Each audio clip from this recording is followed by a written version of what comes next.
இந்திய ராணுவத்தில் பணிபுரியும் போது 2 பிள்ளைகளும் ராவி நதியில் தவறி விழுந்து மரித்து விட்டார்கள். பிறகு அவர் மற்றும் அவர் மனைவி பிள்ளைகள் இழந்த துக்கத்தில் என்ன செய்வது என்று தெரியாமல் தவித்துக் கொண்டு இருக்கும் போது இயேசு கிறிஸ்து தரிசனம் கொடுத்து இருவரும் ஆண்டவருக்கென்று ஊழியம் செய்யும்படி அழைக்கப்பட்டார்கள். அவர்கள் செய்து வரும் சத்திய வேத ஆராய்ச்சி ஊழியம் ஆண்டவருடைய கிருபையால் வல்லமையாக நடைபெற்று வருகிறது. அவர்கள் கொடுக்கும் ஆண்டவருடைய வார்த்தையை நாம் கேட்போம்.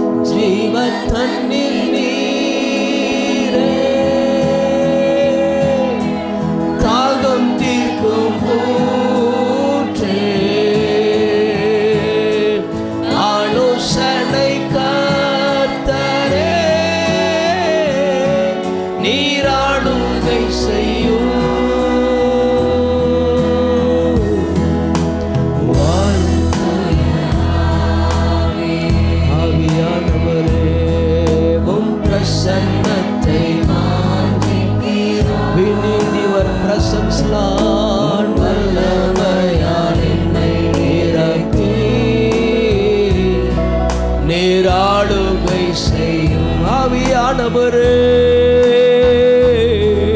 உம் வல்லமையால் எங்களை நிரப்புங்கப்பா. என்றென்றைக்கும் கிறிஸ்துவின் அன்பிலே நிலைத்து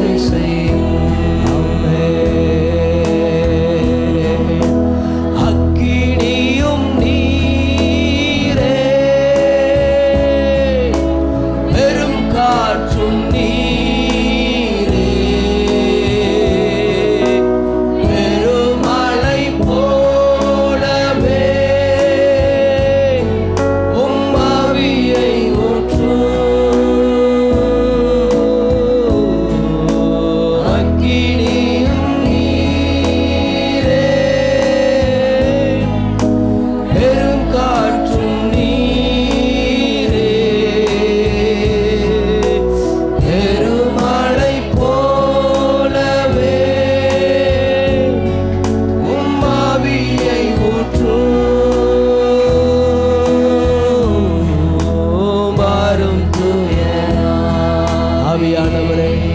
என்றென்றைக்கும் நீர் எங்களுக்குள்ளே வாசமாயிருக்கிறது.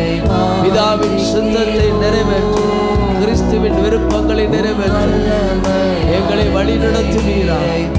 எல்லா சூழ்நிலையிலும் உமக்கு கீழ்ப்படிந்திருக்கிறோம்.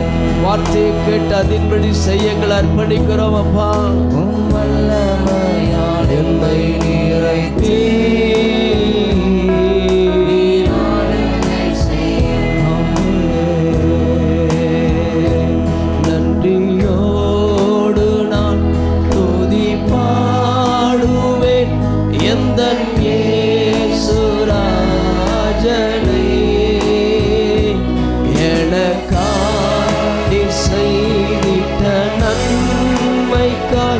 என்றும் நன்றி கூறுவேன்.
இதயங்களும் சொல்லட்டும், நீங்க போதும் ஆண்டவரே.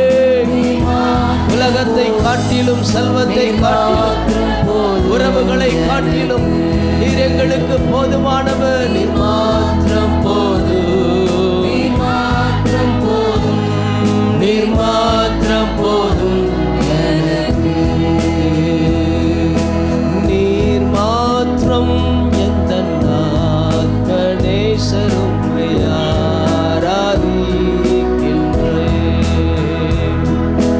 நீர் மாத்திரம் எந்த நாத்மநேசரும்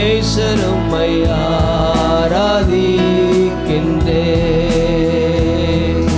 நீரென் பலனும் என் கேடகமா, என் ஆவி உமக்கு அடிபணியும். மான்கள் நீரோடை வாஞ்சிப்பது போல் உள்ளம் வாஞ்சிக்குதே. நீர் மாத்திரம் எந்த நாத்மநேசரும் ஆராதிக்கின்றோம்.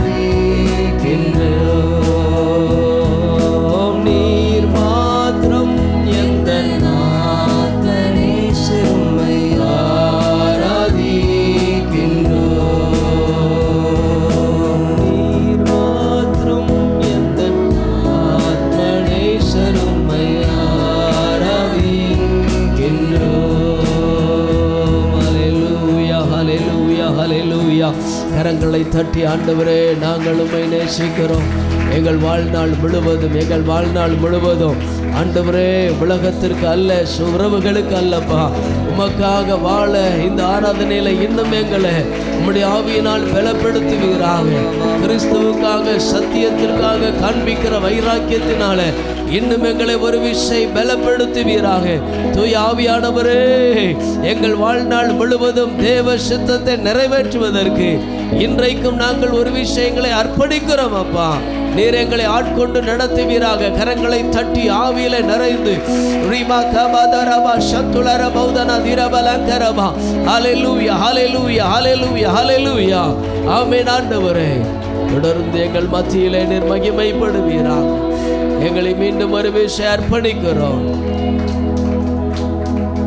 உம்முடைய வருகை வரைக்கும், எங்கள் ஆயுள் முடிகிற வரைக்கும் உம்முடைய சித்தத்தை செய்ய நாங்கள் அர்ப்பணிக்கிறோம் ஐயா.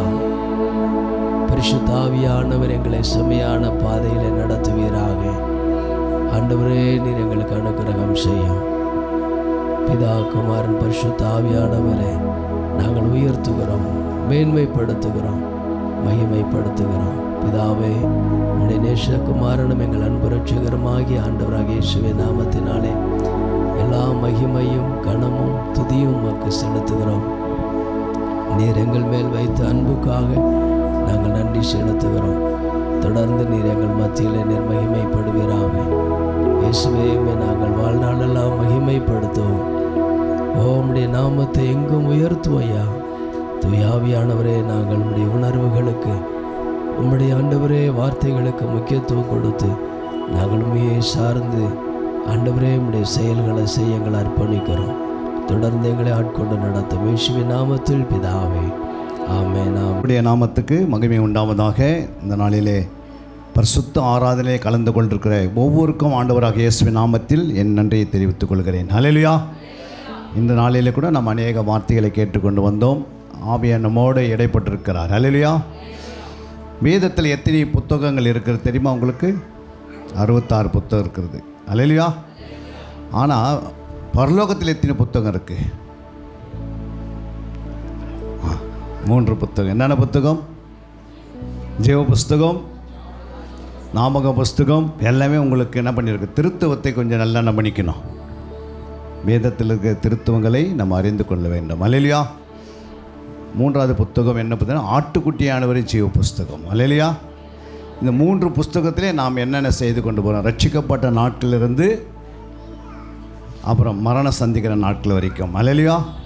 நமக்கு நாம் ரட்சிக்கப்பட்ட நாட்களிலிருந்து நாம் என்ன செய்து கொண்டிருக்கிறோம் அதெல்லாம் அந்த புத்தகத்தில் ஆண்டவர் எழுதினே வருவார். ஹல்லேலூயா. ஒவ்வொரு காரியங்களையும் அந்த புத்தகத்தில் இருக்கும். நம் பரலோகம் போகும்போது ஆண்டவர் எல்லா புஸ்தகம் திறக்கப்படும். அந்த புஸ்தகத்துக்கு முன்பாக நாம் நிற்போம். ஹல்லேலூயா. அப்போ அந்த ஆண்டு கணக்கு கேட்பார். ஆண்டவர் என்ன சொல்லுவார், நான் உனக்கு கொடுக்கப்பட்ட நேரத்தை என்ன பண்ணல, நீங்கள் அதிகமான ஜெபத்தில் பங்கு பெறலையே. நீ எவ்வளோ நேரம் ஜெபிக்கிறாயோ அது எந்த புஸ்தகத்தில் எழுதப்பட்டிருக்கும். அதாவது ஜெபிக்கிற காரியங்களை எந்த புஸ்தகத்தில் எழுதுவார் ஆண்டவர்? எப்படி கண்டுபிடிச்சிங்க? ஞாபக புஸ்தகம், பரிசுத்த ஆவியானவர் புஸ்தகம். அல்லேலூயா. அப்போ ஜெபிக்கிறதா ஞாபக புஸ்தகத்தில் எழுதுவார். அல்லேலூயா. நல்ல கிரிகளை செய்யும் போது அது எந்த புத்தகத்தில் எழுதுவார் ஆண்டவர்?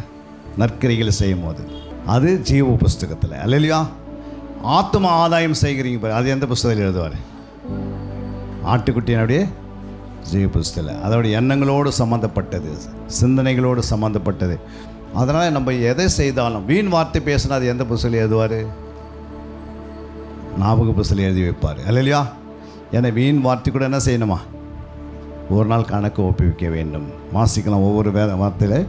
முதலாவது ஆட்டுக்குட்டியான புஸ்தகத்தில் எப்படி இருக்குன்னு வெளிப்படுத்த 21ஆம் அதிகாரம் 27ஆம் வசனம் சொல்லுகிறது, தீட்டுள்ளதும் அருவருப்பையும் பொய்யையும் நடப்பிக்கிறதுமாகிய ஒன்றும் அதில் பிரவேசிப்பதில்லை. ஆட்டுக்குட்டியானவரின் ஜீவ புஸ்தகத்தில் எழுதப்பட்டவர்கள் மாத்திரம் அதில் பிரவேசிப்பார்கள். அல்லேலூயா. பாருங்க, தீட்டு உள்ளதும் அருவருப்பையும் பொய்யையும் நடப்பிக்கிறதுமாகிய ஒன்றும் அதில் பிரவேசிப்பதில்லை. அல்லேலூயா. தீட்டு உள்ளதுன்னா என்னன்னு உங்களுக்கு தெரியும். அல்லேலூயா. எதன் மூலமாக தீட்டு உண்டாகுது? ஆண்டவர் சொன்னார், நீங்கள் வாய்க்கு போகிறது எதுவும் என்ன பண்ணாது, நம்மை தீட்டுப்படுத்தாது. அல்லேலூயா. ஆனால் இருதயத்திலேருந்து நீங்கள் பேசுகிறீங்க பாருங்கள், யாராவது உடைய இருதயம் கலக்கம் அடையுதுன்னா நீங்கள் பேசி அது ஒரு தீட்டாக மாறுதுன்னு அர்த்தம். அல்லேலூயா. அதனால தான் வாயின் வார்த்தைகள் எப்படி இருக்கணும், ஆண்டவுக்கு பிரியமாக இருக்கணும். எப்பவுமே நீங்கள் எதை பேசினாலும் என்ன பண்ண, நிதானித்து பேசுனீங்கன்னா உங்கள் அந்த வார்த்தையினால் தப்பித்து கொள்கிறோம். ஹல்லேலூயா. அப்போ எந்த வார்த்தை பேசினாலும் நீங்கள் நிதானித்து என்ன பேசணும் அப்படின்னு யோசிக்கணும். கர்த்தருடைய பிள்ளைகள் என்ன செய்யணும், நம்ம உலகத்தார் இல்லை ஏதாவது கணாமனான்னு பேசுகிறதுக்கு. நம்ம ஆண்டோடைய பிள்ளைகள், ஆண்டவர் நமக்கு அதிகாரம் கொடுத்துருக்கிறார். நாம் பரிசுத்தம் உள்ளவர்கள். நம் தேவனுடைய ஆலயத்தில் வந்து ஆராதனை செய்கிறோம். நம்முடைய ஆராதனை தேவன் அங்கீகரிக்கிறார். அல்லேலூயா. அப்போ நம்முடைய வாயின் வார்த்தைகள் யாருக்கு எப்படி இருக்கணும், எல்லாருக்கும் பிரியமாக இருக்கணும். அப்படி நீங்கள் பேசினாதான் அந்த ஆத்மா மனம் திரும்பும். புரியுதுங்களா? இஷ்டம் போல் நம்ம என்ன பண்ண முடியாது. அதனால தான் சகிப்புத்தன்மை இருக்குன்னு சொன்னார். ஒருத்தருக்குள்ள அன்பு இருந்தால் அவங்களுக்குள்ள என்ன இருக்கும், சகிப்புத்தன்மை இருக்கும், விட்டு கொடுக்குற தன்மை இருக்கும், அவங்களுக்கு என்ன இருக்கும், தாங்கக்கூடிய பலன் இருக்கும். அதனால தான் அன்பினாலே நம்ம என்ன பண்ணுறோம், தேசத்தை கட்டி எழுப்புகிறோம். அன்பினாலே குடும்பத்தை கட்டுகிறோம். அன்பினாலே தேவனுடைய ராஜ்யத்தை கட்டுகிறோம். அல்லேலூயா. அதனால தான் ஆண்டவர் சொல்கிறாரு, தீட்டானது ஒன்றும் நம்ம வாயிலிருந்து என்ன பண்ணக்கூடாது, புறப்படக்கூடாது. புரியுங்களா? நீ எதையும் சொல்லின்னு இருந்தால் கூட அது கூட ஆண்டு எழுதுகிறாரு. அதனால தான் நம்ம ரட்சிக்கப்பட்ட நாட்கள், அதான் ஞானஸ்தானம் கொடுக்கும் போது ஆண்டவர் என்ன சொல்கிறாரு, உங்களுடைய மேய்ப்பு என்ன சொல்லி ஞானஸ்தானம் கொடுக்குறாரு. ஞானஸ்தானம் எடுக்கிறீங்களே, அப்போ என்ன சொல்லி ஞானஸ்தானம் கொடுக்குறார், பிதா குமாரன் பரிசுத்த ஆவியின் நாமத்தினாலே உங்களுக்கு ஞானஸ்தானம் கொடுக்குறேன். அப்போ பிதா அன்றைக்கி ஞானஸ்தானம் கொடுக்கும்போது பிதாவினுடைய ஜீவ புஸ்தகம் ஓப்பன் ஆகுது பரலோகத்தில். அல்லேலூயா. அதுக்கு அடுத்தது யார் புத்தகம், ஆட்டுக்குட்டியான ஜீவ புஸ்தகம் ஓப்பன் ஆகிடும். பரிசுத்தாவினுடைய புஸ்தகம் ஓப்பன் ஆகும். அந்நாட்களிலிருந்து ஆண்டு கணக்கெடுப்பார். அதுக்கு பிறகு நீங்கள் செய்த எல்லா பாவங்களும் அந்த ஞானஸ்தானம் எடுக்கும் போது அன்றைக்கி அடக்க ஆராதனை ஆகிடுது. நீ வந்து பாவத்துக்கு மரித்து நீதிக்கு பிழைக்கிறாய். அல்லேலூயா. 1 பேதுரு 2:24 கூட இதை வாசிக்கிறோம். பாருங்கள், நம் பாவங்களுக்கு செத்து நீதிக்கு பிழைத்திருக்கும்படி அவர் தாமே நமது சரீரத்திலே நம்முடைய பாவங்களை சிலுவையின் மேல் சுமந்தார். ஆண்டவர் என்ன செய்தாரு, சிலுவையின் மேல் சுமந்து விட்டார். நாம் பாவங்களுக்கு என்ன ஆயிட்டோம், செத்துட்டோம். மறுபடியும் பாவம் மறுபடியும் எழுந்து நிற்கக்கூடாது. அல்லேலூயா. ஏன் எழுந்து நிற்குது, அதுக்கு நீங்கள் ஆகாரம் போட்டுனே இருக்கிறீங்க. புரியுங்களா? பாவத்துக்கு என்ன போடக்கூடாது, ஆகாரத்தை போட்டால் அது என்ன செய்யும், முளைத்தி எழும்பி உன் ஆத்மாவை சாகடிச்சிட்டோம். அல்லேலூயா. அதனால தான் நான் பாவத்துக்கு செத்துட்டோம். நான் எப்பவுமே செத்துட்டேங்க பாவத்துக்கு அப்படின்னு சொல்லணும். புரியுங்களா? தீய பழக்கங்களுக்கு நம்ம என்ன போயிட்டோம், செத்துட்டோம். அல்லேலூயா. மிலிட்ரியில் பார்த்தீங்கன்னா எங்களுக்கு மாதத்துக்கு 6 பாட்டில் கொடுப்பாங்க வைன். ரிட்டைர்மெண்ட் ஆன பிறகு கூட இனி கூட கேன்டீனில் கொடுக்குறாங்க. புரியுங்களா? அதை வாங்கி விற்றாவே எவ்வளோ வரும்?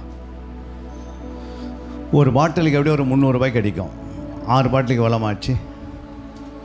6 3 800 ரூபாய் கிடைக்கும். இல்லையா? இது மாதம் எனக்கு எத்தனோ செலவுக்கு யூஸ் பண்ணிக்கலாம். புரியுங்களா? ஆனால் நான் சொன்னேன், எத்தனோ பேருங்கிட்ட வந்து கேட்டாங்க, இது மாதிரி அந்த 6 பாட்டிலை கேன்சல் பண்ணிடாதீங்க, எனக்கு கொடுங்க, நான் உனக்கு என்ன பண்ணுறேன், என்னால் முடிஞ்ச வரைக்கும் உங்களுக்கு பேங்க்கில் என்ன போட்டுடுறேன். இல்லையா? நான் சொன்னேன், உங்களுக்கு கொடுக்க மாட்டேன், உங்களுக்கு பிள்ளைகளுக்கு கொடுக்குறேன் அப்படின்னு சொன்னதுக்கு அவர் சொன்னது, ஐயோ எங்கள் பிள்ளைங்க கெட்டுறக்கூடாது. அப்போ நீ கெட்டுறது நல்லது, அவங்க பிள்ளைங்க கெடக்கூடாதான். இல்லையா? அவர் கெட்டது நல்லதான். அப்போ அது ஒரு பாவம்னு அவங்களுக்கு தெரியல. இல்லையா? இந்த உலகத்தில் வந்து நன்மையும் இருக்கும் தீமையும் இருக்கும். அதை செலக்ட் பண்ணுறதுக்கு ஆண்டவர் அறிவை கொடுத்துருக்குறார். புரியுங்களா? அதெல்லாம் எது கொடுத்தாங்கன்னா அந்த காலகட்டத்தில் குளிரான காலத்தில் தான் கொடுத்தாங்க. இன்றைக்கி வெயிலில் கூட குடிச்சுன்னுக்கிறாங்க. இல்லையா? அதிகமான குளிர் குடும்பத்தெல்லாம் விட்டு தூர தேசத்தில் போகிறதுனால அவங்க 60 ml தான் கொடுப்பாங்க. மிலிட்ரியில் எவ்வளோ கொடுப்பாங்க?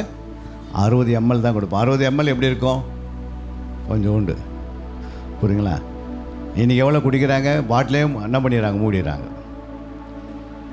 எதுக்கு சொல்ல வரேன்னா, அந்த நன்மை கூட நமக்கு தேவையில்லை. இல்லையா? குடிக்கிறதும் விட்டு விட்டோம், அதை வாங்கி கொடுக்கறதும் விட்டுட்டோம். அப்போ ஆண்டவருக்காக விட்டோம். இல்லையா? இது போய் நம்ம மற்றவங்க சொல்லும் போது எத்தனையோ எக்ஸர்ஸ் மேன் மனம் திரும்பி இருக்கிறாங்க. எத்தனையோ பேர் ஐயோ இது ஒரு பெரிய பாவம்னு அன்றைக்கி தான் தெரிஞ்சது. வாங்கி விற்கிறது பாவம் இல்லை, ஆனால் குடிக்கிறது பாவம்னு சொன்னாங்க. ஆனால் விற்கிறது பாவமா பாவம் இல்லையா? பாவம் அப்படின்னு அவனுக்கு அது அறியாமலே சபையில் உட்காந்துக்கிறாங்க. சில நேரத்தில் அதில் விற்று கூட தசமாக கொடுத்துருக்குறாங்க.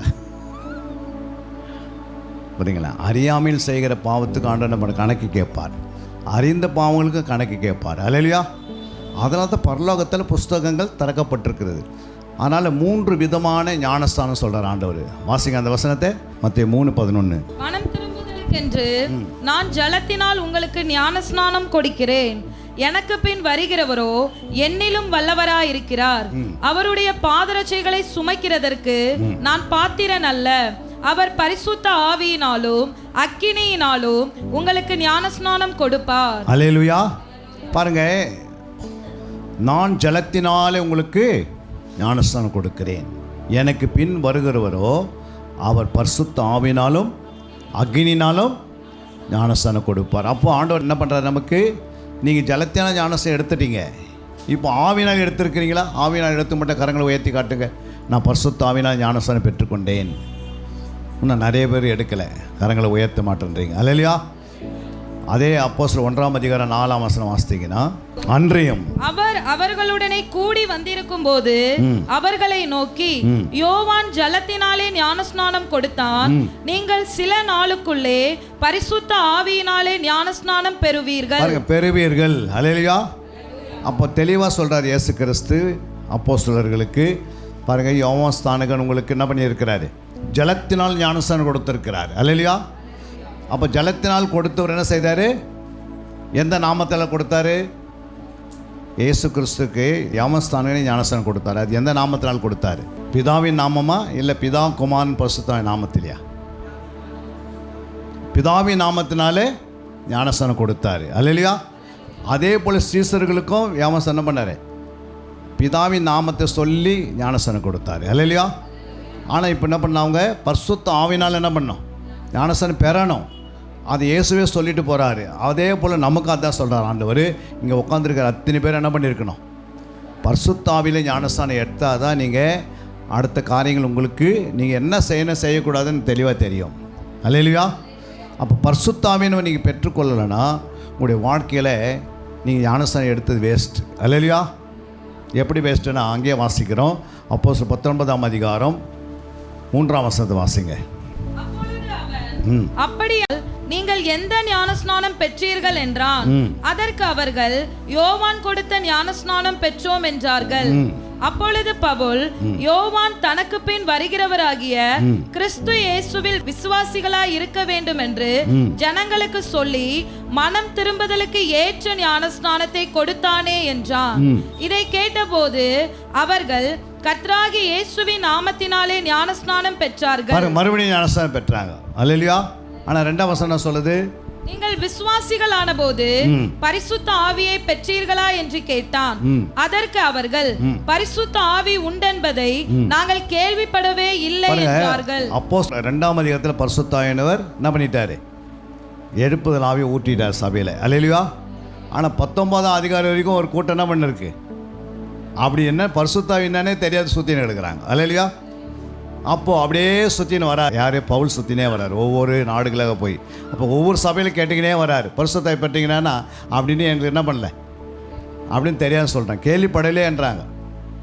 புரியுங்க? அதுக்கு என்ன காரணம் அப்படின்னா அவங்களுடைய கண்கள் மறைக்கப்பட்டிருந்தது. இன்றைக்கி நிறைய பேருடைய கண்கள் மறைக்கப்பட்டு பரிசுத்த ஆவியில் பெறாமல் உட்காந்துக்கிருப்பீங்க. பரிசுத்த ஆவி பெறலைன்னா உங்களுக்கு ஒன்றும் பண்ண முடியாது. இங்கேருந்து பூமியிலேருந்து உங்களை மறுபசாயில் கொண்டு போக முடியாது. அல்லேலூயா. ஆவியானவர் வந்து அந்த வேலை செய்கிறார். எலியா மேலே ஆவியான இருந்தார். எலியா என்ன பண்ணார்? உயிரோடு எடுத்துக்கொள்ளப்பட்டார். அல்லேலூயா. அவர் போவதுக்கு யார் காரணமாக இருந்தது? பரிசுத்த ஆவியானவர் இருந்தார். அல்லேலூயா. அதனால தான் திருத்துவ தெய்வம். நம்முடைய தெய்வன் யார்? பிதா, குமாரன், பரிசுத்த ஆவியானவர். இவங்க 3 பேர் என்ன செய்கிறாங்க சொல்லுங்கள்? பிதா ஒரு இடத்துல தான் இருப்பார், ஸ்டெப் பை. பரலோகத்தில் பிதா என்ன பண்ணுவார்? ஒரே இடத்துல உட்காந்துருப்பார். ஆனால் குமாரன் இறங்கி வரும்போது பரிசுத்த ஆவியானவர் இறங்கி வந்துடுறார் பூமிக்கு. அல்லேலூயா. பழைய ஏற்பாட்டில் பரிசுத்த என்ன பண்ணார்? ஜலத்தின் மேல் அசைவாடினார். பிதா தன் வார்த்தை கொண்டு என்ன பண்ணுறாரு? இயேசுவை கொண்டு வானத்தை பூமியை சிருஷ்டிக்கிறார். இயேசுவின் வார்த்தை வச்சு தான் எல்லாத்தையும் உண்டாக்குறார். ஆதியிலே என்ன சொன்னார்? வானத்தை பூமியும் சிருஷ்டித்தார். அல்லேலூயா. அது எப்படி சிருஷ்டித்தார்? அவருடைய வார்த்தை கொண்டு சிருஷ்டிக்கிறார். அல்லேலூயா. அதனால தான் அந்த வார்த்தையாக இயேசு பழைய ஏற்பாட்டில் வார்த்தையாக இருந்தார். வார்த்தை என்ன மாறுது? மாம்சமாக மாறுது. மாம்சம் ஆவியாக மாறி நமக்குள்ளே வந்து வாசம் பண்ணுகிறார். அல்லேலூயா. இப்போ நமக்குள்ளே வர்றதுக்கு தான் ஆண்டவர் சொல்கிறார், நான் போய் தேற்றவல்லனை அனுப்புகிறேன். அதுக்கு தேற்றவல்லனை பெறணும்னா நம்ம 10 நாள் என்ன பண்ணுறாங்க? அவங்க 5ஆம் வசனத்தை வாசிக்கிறோம். அப்போஸ்தலர் 1:5 நீங்கள் எருசலேமை விட்டு போகாமல் என்னிடத்தில் கேள்விப்பட்ட பிதாவின் வாக்குத்தத்தம் நிறைவேற காத்திருங்கள் என்று கட்டளையிட்டார். அப்போ பிதாவின் வாக்குத்தத்தம் நிறைவேற என்ன செய்யணுமா? நம்ம காத்திருக்கணும். புரியுங்களா? அதனால தான் உபவாசம், ஜபம். புரியுங்களா? ஜபம் சொன்னால் எதுக்கு ஜபம்னு சொல்கிறாங்க? நம்ம எதுக்கும் ஜபம் ஐயா வந்து வச்சிருக்கிறார் அப்படின்னு இல்லை. ஃபஸ்ட்டு ஆவியானவரை நீ பெறணும். புரியுங்களா? உபவாசத்தில் 12 மணி நேரம் ஜபத்தில், அப்புறம் 24 மணி நேரம் ஜபத்தில், அப்புறம் முடிந்தால் 3 பகல் 3 இரவு, வருஷத்தில் ஒரு முறை சபை என்ன பண்ணோம்? ஒரு பெரிய ஜபத்தை நடத்தணும். அல்லேலூயா. 72 hours ப்ரேயர் நடத்தணும்னா நமக்கு ஏற்ற இடங்களை கொடுப்பார், ஏற்ற ஆத்துமாக்களை உள்ளே கொண்டு வருவார், சபையை வந்து விருத்தி ஆக்கி விட்ருவார். அல்லேலூயா. ஏன்னா ஜபத்தினுடைய அளவு பெருக பெருக பெருக தான் என்ன செய்யும்? சபை ஆத்துமா பெருகும், தேவைகள்லாம் பெருகும். புதிய புதிய ஆத்துமாக்களை பார்க்க முடியும். சபையில் நிறையா பார்த்தீங்கன்னா நீதிபதிகள் மனந்திரிமை சபைக்குள்ளே வருவாங்க, டாக்டருங்களாம் மனந்திரிமை வருவாங்க, விஞ்ஞானிகள் மனந்திரிமை உள்ளே வருவாங்க, பெரிய பெரிய கலெக்டர்கள் வந்து உள்ளே வருவாங்க, மேனேஜர்கள் வருவாங்க. புரியுங்களா? பிஸ்னஸ்மேன், பெரிய பெரிய பிஸ்னஸ்மேன் ஆண்டவர் என்ன பண்ணுவார்? உள்ளே கொண்டு வருவார். ஏன்னா எல்லாமே உள்ளே வரணும் தான் ஆண்டவர் சித்தம். எல்லா ஜனங்களும் ரட்சிக்கப்பட வேண்டும், எல்லாருமே சத்தியத்தை அறிகிற அறிவை அடைய வேண்டும். அல்லேலூயா. அது தெய்வ சித்தமாக இருக்கிறது. அப்போது எல்லா மக்களும் வர்றதுக்கு அதுக்கு வழி என்ன? ஜபம் என்பது ஒரு மேக்னெட் மாதிரி. புரியுங்களா? மேக்னெட் என்ன செய்யும்? எவ்வளோ தொழில் இருந்தாலும் அது என்ன செய்யும்? இழுத்துக்கொள்ளும். அல்லேலூயா. ஜபம் என்பது ஒரு மேக்னெட் மாதிரி. நம்ம இங்கேருந்து ஜெபம் பண்ணுறோம் இந்த பட்டணத்துக்காக, ரயில்வே துறையில் இருக்கிற மக்களுக்கெல்லாம் ஜெபம் பண்ணுறேன்னு வச்சுக்கோ, ரயில்வே துறைகளுக்கெல்லாம் மனந்திரிமை உள்ளே வருவாங்க. அல்லேலூயா. ஐடி கம்பெனிகளுக்கெல்லாம் ஜெபம் பண்ணால் ஐடி கம்பெனிக்குள்ளெல்லாம் உள்ளே வருவாங்க. அல்லேலூயா. தாலுகா ஆஃபீஸ்க்குள்ளே இருக்கிறலாம் ஜெபம் பண்ணால் அவங்களும் எங்கே வருவாங்க? தேவனுடைய ஆலயத்துக்குள்ளே வருவாங்க. ஏன்னா ஜெபிக்கும் போது கர்த்தருடைய ஆவியை என்ன பண்ணுறாரு? ஜெபிக்க வைக்கிறாரு. தூதர்கள் இறங்கி அந்த வேலை செய்வாங்க. அல்லேலூயா. நீங்கள் நம்ம இங்கே ஜெபம் பண்ணுறோம், ஆனால் ஒரு தாசில்தார் ஆண்டவர் சந்திப்பார். ஏற்ற நேரத்தில் கரெக்டாக சந்திப்பார். ஏன்னா ஜெபித்துட்டு தான் ஆண்டவர் சந்திப்பார். ஜெபம் பண்ணலன்னா ஆண்டவர் என்ன பண்ண மாட்டார்? சந்திக்க மாட்டார். அதனால தான் நமக்கு வந்து எல்லா குறிப்புகளையும் எடுத்து ஜெபம் பண்ணுறதுக்கு நமக்கு 2 மணி நேரம் 3 மணி நேரம் பத்தாது. பத்துமா? நம்முடைய தூத்துக்குடி பட்டணத்தில் இருக்கிற மக்களுக்காக ஜெபம் பண்ணனா எத்தனை நாள் ஆகும் ஜெபம் பண்ணுறதுக்கு? எல்லா குறிப்பையும் எடுக்கணும். ஆட்டோ ரிக்ஷா ஓட்டுறவங்களுக்கெல்லாம் நம்ம என்ன பண்ணோம்? ஜெபிக்கணும். அல்லேலூயா. அப்போ எல்லா குறிப்பையும் எடுத்து ஜெபம் பண்ணுறதுக்கு தான் ஒரு 72 hours ப்ரேயரு. அப்புறம் இரவும் பகலமாக என்ன பண்ணோம், காத்திருந்து சபை கொஞ்சமாக மக்கள் இருந்தாலும் 3 நாள் உபவாசம் இருந்து எஸ்தரை போல் தண்ணீர் குடிக்காமல், அவங்க தண்ணீர் குடிக்காமல் இருந்தாங்க, நம்ம தண்ணீர் குடிக்கலாம். அல்லையா? ஆனால் உணவை தான் எடுக்கக்கூடாது. அல்லையா? உணவு எடுக்காமல் ஒரு 3 நாள் என்ன செய்யணும், புதிய ஏற்பாட்டில் ஜெபிக்கலாமல் ஜெபிக்கக்கூடாதா? 10 பகல் 10 இரவு ஜெபம் பண்ணியிருக்கிறாங்களே. ஏசு 40 நாள் ஜெபம் பண்ணியிருக்கிறாரே. அப்போ நம்மளால விட முடியும். ஆண்டவர் என்ன சொல்கிறாருன்னா, ஒரு ஜெபம் இல்லாமல் ஒன்றும் செய்ய முடியாது. அதனால தான் சபையை என்ன பண்ணோம், எவ்வளோ லீவ் வருது. ஒரு கவர்மெண்ட் ஹாலிடே ஒரு வருஷத்துக்கு எத்தனை நாள் வருது? Government holiday, Tamil Nadu government holiday எவ்வளோ கொடுக்குறாங்க ஒரு வருஷத்துக்கு? ஒரு 25 நாள்லாம் கொடுப்பாங்கன்னு நினைக்கிறேன். இல்லையா? சென்ட்ரல் கவர்மெண்ட்டில் 16 நாள் கொடுக்குறாங்க. ஆனால் ஸ்டேட் கவர்மெண்ட்டில் 24 டே கொடுப்பாங்கன்னு நினைக்கிறேன். இதில் எப்படியாவது ஒரு 3 நாள் என்ன செய்யணும், புரியுங்களா? 3 நாள் எல்லா வேலைகளை விட்டுட்டு தேவ சமூகத்துக்கு வந்துடணும். எந்த வேலையும் நம்ம செய்யக்கூடாது. எதுக்கு? சபையின் மூலமாக ஆத்மா பெருக்கத்துக்காக, சபையின் மூலமாக தேசத்தில் சுத்திகரிப்பு உண்டாகிறதுக்காக, சபையின் மூலமாக தேசம் விடுவிக்கப்படும்படியாக, இந்த சபையின் மூலமாக இந்த மக்களெல்லாம் இயேசுவை அறியணும். நரகத்திலிருந்து தப்பி வைக்கப்படுவதற்கு ஒரே வழி இன்றைக்கி என்ன வழி? ஜெப வழி தான் இருக்குது. புரியுங்களா? நம்ம ஜெபம் பண்ணோம்னா கர்த்தர் கொண்டு வருவார் மக்கள். சுவிசேஷம் உள்ளே போயாச்சு. இப்போ நிறைய சுவிசேஷம் டிவி வழியாக, யூடியூப் வழியாக, நிறைய வாட்ஸ்அப் வழியாக அங்கங்கே எல்லாருக்கும் என்ன பண்ணியிருக்குது, போயிருக்கிறது. அல்லையா? ஆனால் மனம் திரும்ப வேணுமென்றால் அதுக்கேற்ற ஜெபம் வேணும். அல்லையா? அந்த ஜெபத்தை யார் எடுக்கிறது? சபையார் தான் செய்யணும். இந்த சபை ஒரு 1000 பேர்களாக, 10,000 பேர்களாக, 1,00,000 பேர்களாக உருவாக்கப்படணும். அது முடியுமா? முடியாதா?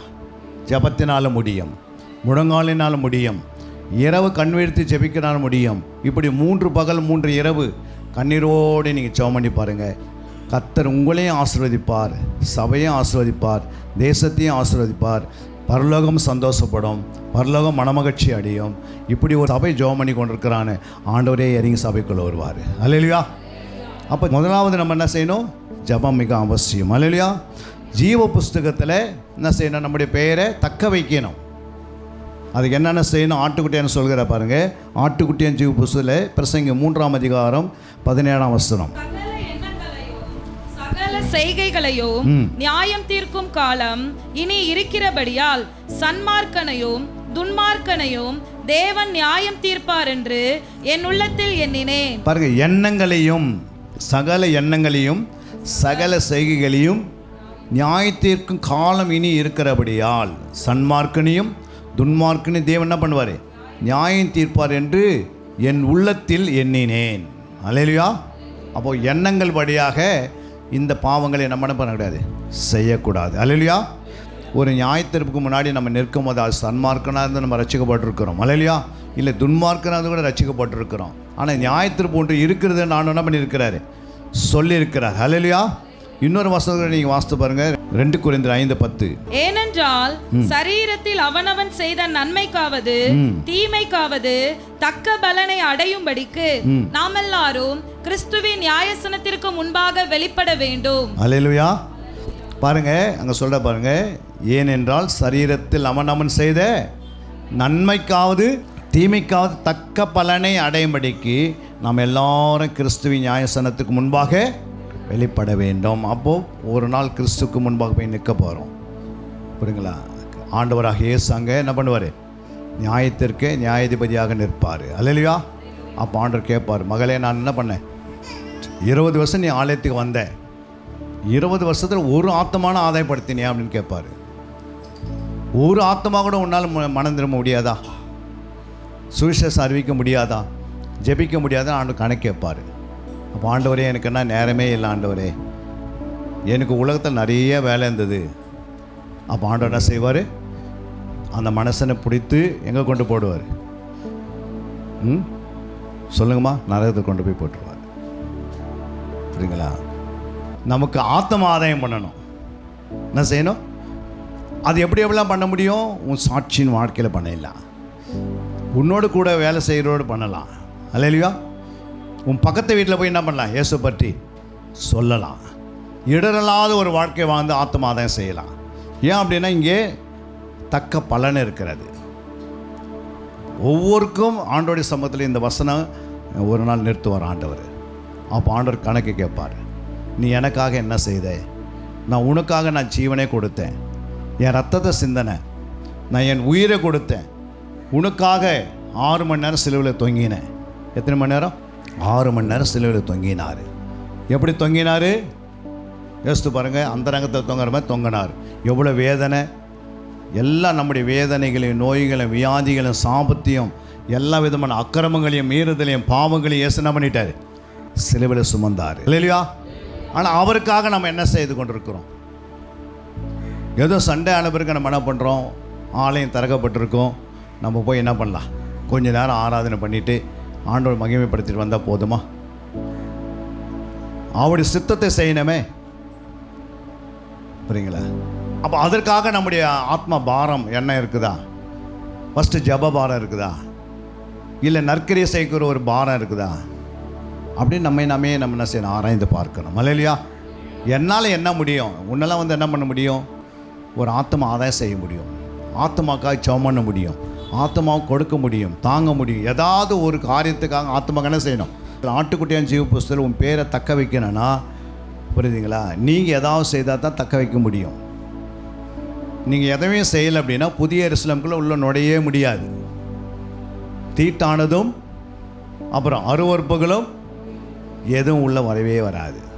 புரியுங்களா? அதனால தான் ஆட்டுக்குட்டியான் ஜீவ புஸ்தகத்தில் ஸ்பெஷலிஸ்ட்டு உள்ளே போகிறாங்க எல்லாமே. இல்லையா? அதற்காக கடினமாக உழைத்து இருக்கணும். ஆட்டுக்குட்டியானுக்காக நீங்கள் வேலை செய்திருக்கணும். புரியுங்களா? ஆட்டுக்குட்டியார் என்ன சொன்னாருன்னு கேளு.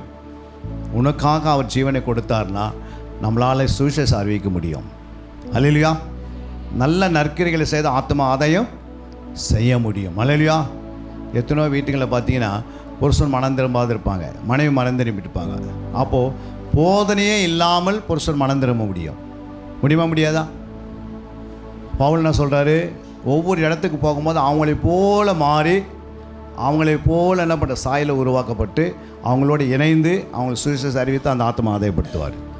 உங்களால் முடியும். யாரோடு எப்படி பழகினா அவங்கள போல பழகி அவங்களோட சாப்பிட்டு அவங்களோட இருந்து அந்த ஆத்மா ஆதாயப்படுத்துவாங்க.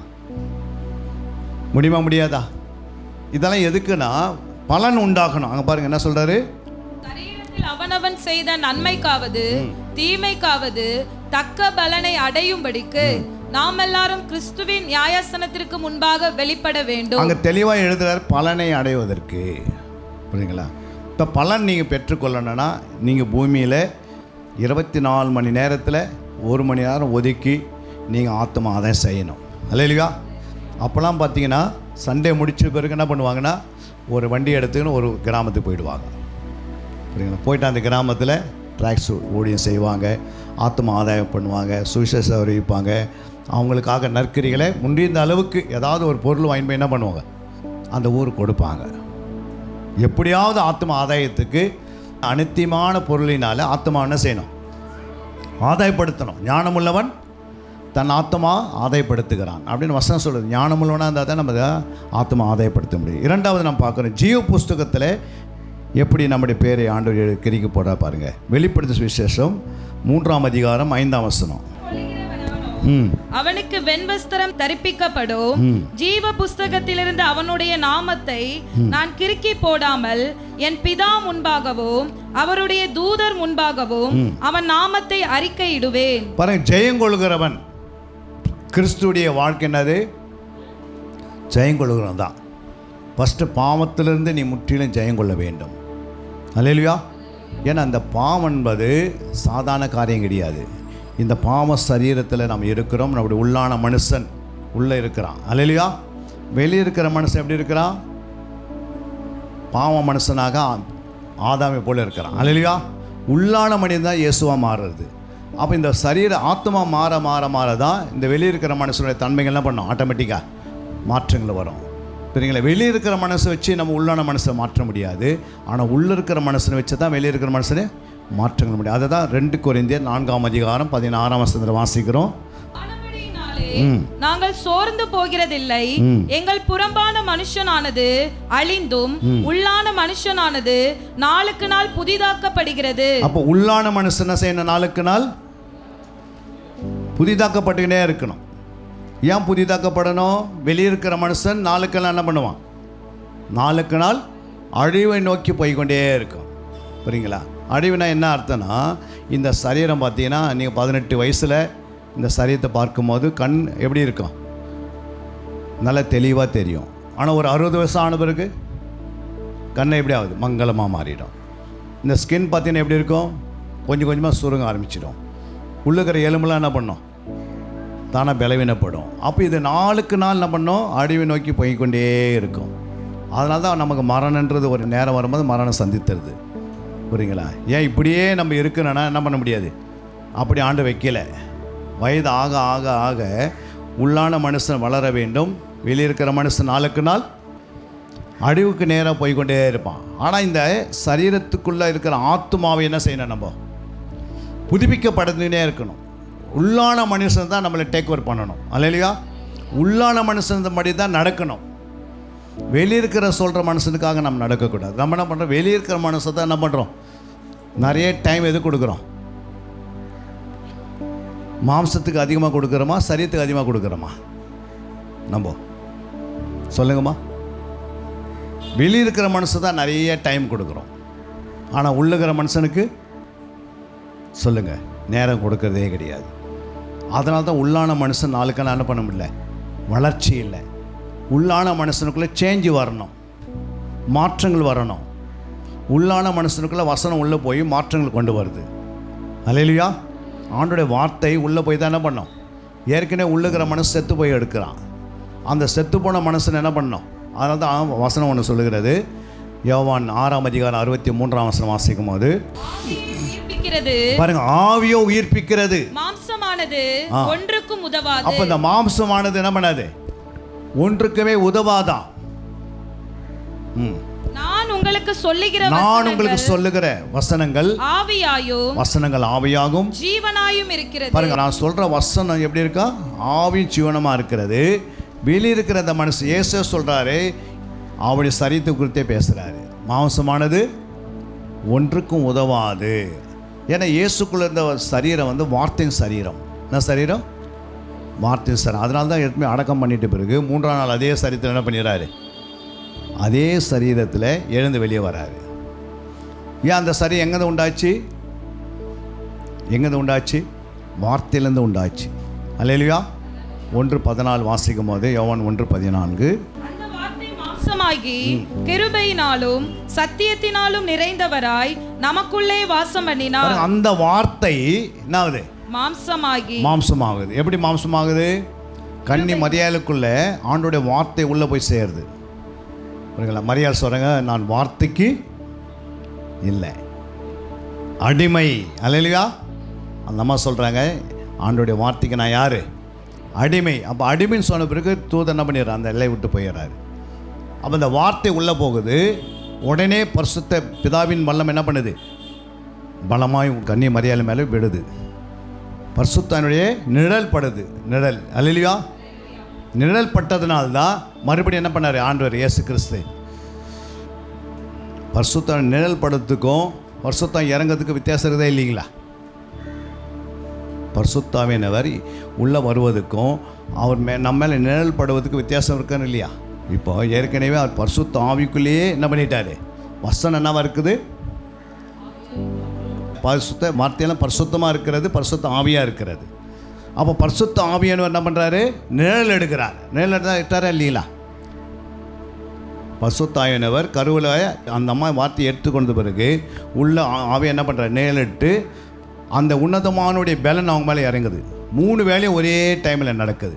திருத்த தேவன் அங்கே வெளிப்படுகிறார். அல்லேலூயா. அப்போ இயேசு கிறிஸ்து அந்த வார்த்தை மாம்சமாக வெளிப்படுகிறது. யோவான் தான் தெளிவாக எழுதுகிறாரு. ஆனால் அதே நீங்கள் பார்த்தீங்கன்னா மத்தேயு எப்படி எழுதுறாருன்னா 1ஆம் அதிகாரம் நீங்கள் அங்கே 18-19 வாசிக்கும் போது பாருங்க, ஜனனத்தின் விவரமாவது, அவருடைய தாயாகிய மரியாள் யோசேப்புக்கு நியமிக்கப்பட்டிருக்கையில் அவர்கள் கூடி வரும் முன்னே அவள் பரிசுத்த ஆவியினாலே கர்ப்பவதியானாள். பரிசுத்த ஆவியினால் கர்ப்பவதியாகி என்று காணப்பட்டது. அவள் புருஷனாகிய யோசேப்பு நீதிமானாயிருந்து அவளை அவமானப்படுத்த மனதில்லாமல் ரகசியமாய் அவளை தள்ளிவிட யோசனையாயிருந்தான். அல்லேலூயா. இங்கே பரிசுத்த ஆவினாலே கர்ப்பவதியானால் அங்கே வார்த்தை மாம்சமாகிறது. அப்போ யோவான் எப்படி எழுதுறாரு? வார்த்தை மாம்சமாகிறது. இங்கே என்ன பண்ணுறாரு? இங்கே மத்தேயு எப்படி எழுதுறாரு? பரிசுத்த ஆவினால் கர்ப்பவதி ஆகி, அப்போது மூன்றுமே இணைக்கப்படுகிறது, பிணைக்கப்படுகிறது. இப்போ இயேசு வார்த்தையாகிய பரிசுத்த ஆவி உள்ள வந்து என்ன பண்ணுறாரு? அந்த வார்த்தையினால் மாம்சம் வெளிப்பட்டு அந்த சரீரத்தில் அவர் 33 வருஷம் என்ன பண்ணுறாரு? பூமியில் வாழ்ந்து அந்த சரீரம் மரணம் சந்தித்த பிறகு என்ன பண்ணுறது? மரணத்தை அவருக்கு சந்திக்கலை. மரணம் சந்தித்ததா? இயேசுக்கு எப்படி மரணம் சந்தித்தது? இயேசுக்கு எப்படி மரணம் வந்தது? அவரே சொல்கிறார், என் ஆவியை ஒப்புவிக்கிறேன் அப்படின்றாரு. பிதாவே என் ஆவியை என்ன பண்ணுறேன் அப்படி சொல்லும் போது ஆவி என்ன பண்ணுது? கொஞ்சம் ஒரு 3 நாளைக்கு என்ன பண்ணுது? ஆவி இவர்கிட்ட இருக்கிற ஆவி பிதாவுக்கிட்ட போய் நிற்குது. அல்லேலூயா. ஒரு இடத்துல ஆவி விடுகிறேன்னு சொல்லுவார், ஒரு இடத்துல ஆவி ஒப்புவிக்கிறேன்னு சொல்லுவார். புரியுங்களா? ஒவ்வொரு சீசர்களும் ஒவ்வொரு டைரெக்ஷனில் எழுதுவாங்க. ஆனால் 3 பேருக்கும் ஆவியானவர் தான் எழுதி வைக்கிறாரு. அல்லேலூயா. புரிந்து கொள்வதற்காக தான் அப்படி எழுதுவார் ஆண்டவர்.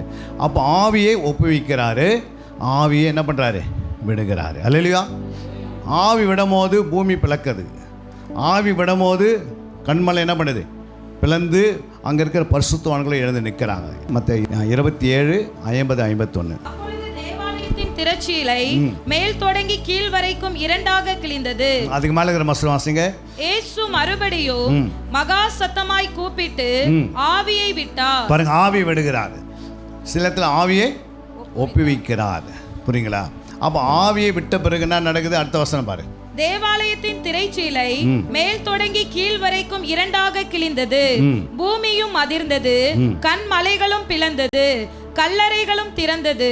நித்திரை அடைந்திருந்த அநேக பரிசுத்தவான்களுடைய சரீரங்களும் எழுந்திருந்தது. ஏன் இயேசு கிறிஸ்து பாருங்க, பழைய ஏற்பாட்டில் மரித்து அடக்கம் பண்ணப்பட்ட பரிசுத்தவான்களுடைய ஆத்மா என்ன பண்ணுறார்? ஆண்டவர் சரீரங்களை எழுப்புறார். புரியுங்களா? அப்போ அவர் சிலுவையில் ஆவி விடும்போது அங்கே தான் கல்லறைகள் இருக்கிறது. எங்கே இருக்குது? இஸ்ரவேல் தேசத்துக்குள்ளேயே தான் அந்த கல்லறை இருக்கிறது. அந்த கல்லறையில் இருக்கிற பரிசுத்தவான்கள் என்ன பண்ணுறாங்க? தெளிவாக சொல்ல பாருங்க. நான் எப்படி வாசிக்கும் போது கல்லறைகளும் திறந்தது, நித்திரை அடைந்திருந்த அநேக பரிசுத்தவான்கள். பாருங்க, பரிசுத்தவான்கள் அப்படின்றாரு. அப்போ நம்ம பரலோகத்துக்கு போகணும் எப்படி இருக்கணும்? பரிசுத்தவான்களாக இருந்தால் தான் போக முடியும். புரியுங்களா? பரிசுத்தவான்கள் பூமி என்ன பண்ணுவாங்க? தாங்க முடியல. உடனே பூமி என்ன பண்ணிடுது? கிறிஸ்துவுடைய ஆவி வரும்போது ஆட்டோமேட்டிக் என்ன ஆகுது? அவர் கல்லறை விட்டு திறந்து வெளியே வராங்க. காரணம் என்னென்னா, பரிசுத்தவான் பூமியில் இருக்கவே முடியாது. உடனே இயேசு அவர் ஆவி விடும்போது பரிசுத்தவான் எழும்பி எங்கே நிற்கிறாங்க? வாசிங்க அந்த வசனத்தை. கல்லறைகளும் திறந்தது, நித்திரை அடைந்திருந்த அநேக பரிசுத்தவான்களுடைய சரீரங்களும் எழுந்திருந்தது. பாருங்க, எழுந்து என்ன பண்ணுது? எழுந்து என்ன பண்ணலாம்? அந்த கல்லறையிலே தான் நிற்குது. அல்லேலூயா. எத்தனை நாள் நிற்குதாங்க? 3 நாள் நிற்கும். ஏன்னா இன்னும் இயேசு என்ன பண்ணல? அவரும் என்ன பண்ண கல்லறையில் வைக்கப்பட்டிருக்குது. இப்போ அவர் உயிரோடு எழுந்துக்கும் போது உயிர்த்தி அந்த ஆவி யாருக்குள்ளே போகுது? பரிசுத்தவான்களுக்கு போய் மறுபடியும் பரிசுத்தவான்கள் உயிரடைந்து அவங்க என்ன பண்ணுறாங்க? பரிசுத்த நகரத்துக்குள்ளே பிரவேசிக்கிறாங்க. வாசிங்க அந்த வசனத்தை. அவர் உயிர்த்தெழுந்த பின்பு இவர்கள் கல்லறைகளை விட்டு புறப்பட்டு பாருங்க, கல்லறை விட்டு புறப்படுகிறாங்க. அல்லேலூயா. அல்லேலூயா. அப்போ கல்லறை விட்டு புறப்படுறதுக்கு என்ன காரணம்னா, உயிர் தேர்ந்த பிறகு. அதுதான் 1 கொரிந்தியர் 15:21-22 வாசிக்கும் போது, கிறிஸ்துவோ மரித்தோரிலிருந்து எழுந்து நித்திரை அடைந்தவர்களில் முதற்பலனானார். மனுஷனால் மரணம் உண்டானபடியால் மனுஷனால் மரித்தோரின் உயிர்த்தெழுதலும் உண்டாயிற்று. ஆதாமுக்குள் எல்லாரும் மரிக்கிறது போல கிறிஸ்துவுக்குள் எல்லாரும் உயிர்ப்பிக்கப்படுவார்கள். அப்போ கிறிஸ்துக்குள் எல்லாரும் உயிர்ப்பிக்கப்படுவார்கள். எல்லாரும் யாரு? பாவிகளோட உயிர் தேடுவாங்க. அல்லேலூயா. உலகத்திற்கு எல்லாமே உயிர்த்தேர்ந்து வருவாங்க. ஏன் அப்படின்னா, அவங்களுக்கு ஜட்ஜ்மெண்ட் பண்ணணும் ஆண்டவர். அது பிறகு தான் நரகத்துக்கு தள்ளணும். அப்போ பரிசுத்தவான்கள் பரலோகத்துக்குள்ளே கொண்டு போவார், பாவிகளையும் துன்மார்க்களையும் எங்கே கொண்டு போவார்? நரகத்துக்கு கொண்டு போய் அடைப்பார். அல்லேலூயா. அதனால தான் எல்லாரையும் ஆண்டு எழுப்புவார். ஏன்னா அவருக்குள்ளேயே 2 ஆவியும் இருந்தது. ஒன்று, அவர் ஆவி விடும்போது மரித்தவர்கள் என்ன பண்ணுறாங்க? உயிரோடு எழுந்திருக்கிறாங்க. அவர் உயிர்த்தேர்ந்த பிறகு உயிர்த்தேர்ந்த ஆவி எல்லாருக்குள்ளேயும் வந்து நம்ம எப்போ உயிர்த்தேர்ந்த ஆவியை பெற்றுக்கணும்? இப்போ உட்காந்துருக்கிறனால நம்ம உயிர்த்தேர்ந்த ஆவி பெற்றுணுமா பெறலையே? இன்னும் நம்மளாம் உயிர்த்தேர்ந்த ஆவி பெற்றுமா? இன்னும் பெறப்படுமா? வாசிங்க கொலோசியர் 2:11 வசனம். அல்லாமல் அல்லாமலும் நீங்கள் கிறிஸ்துவை பற்றும் விருத்த சேதனத்தினாலே மாம்சத்துக்குரிய பாவ சரீரத்தை களைந்து விட்டதினால் கையால் செய்யப்படாத விருத்த சேதனத்தை அவருக்குள் பெற்றீர்கள். ஞானஸ்நானத்தினாலே அவரோட கூட அடக்கம் பண்ணப்பட்டவர்கள். நம்மள என்ன பண்ணியாச்சு? நம்ம எல்லாமே ஞானஸ்தானத்தினாலே அவரோடு அடக்கம் பண்ணப்பட்டாச்சு.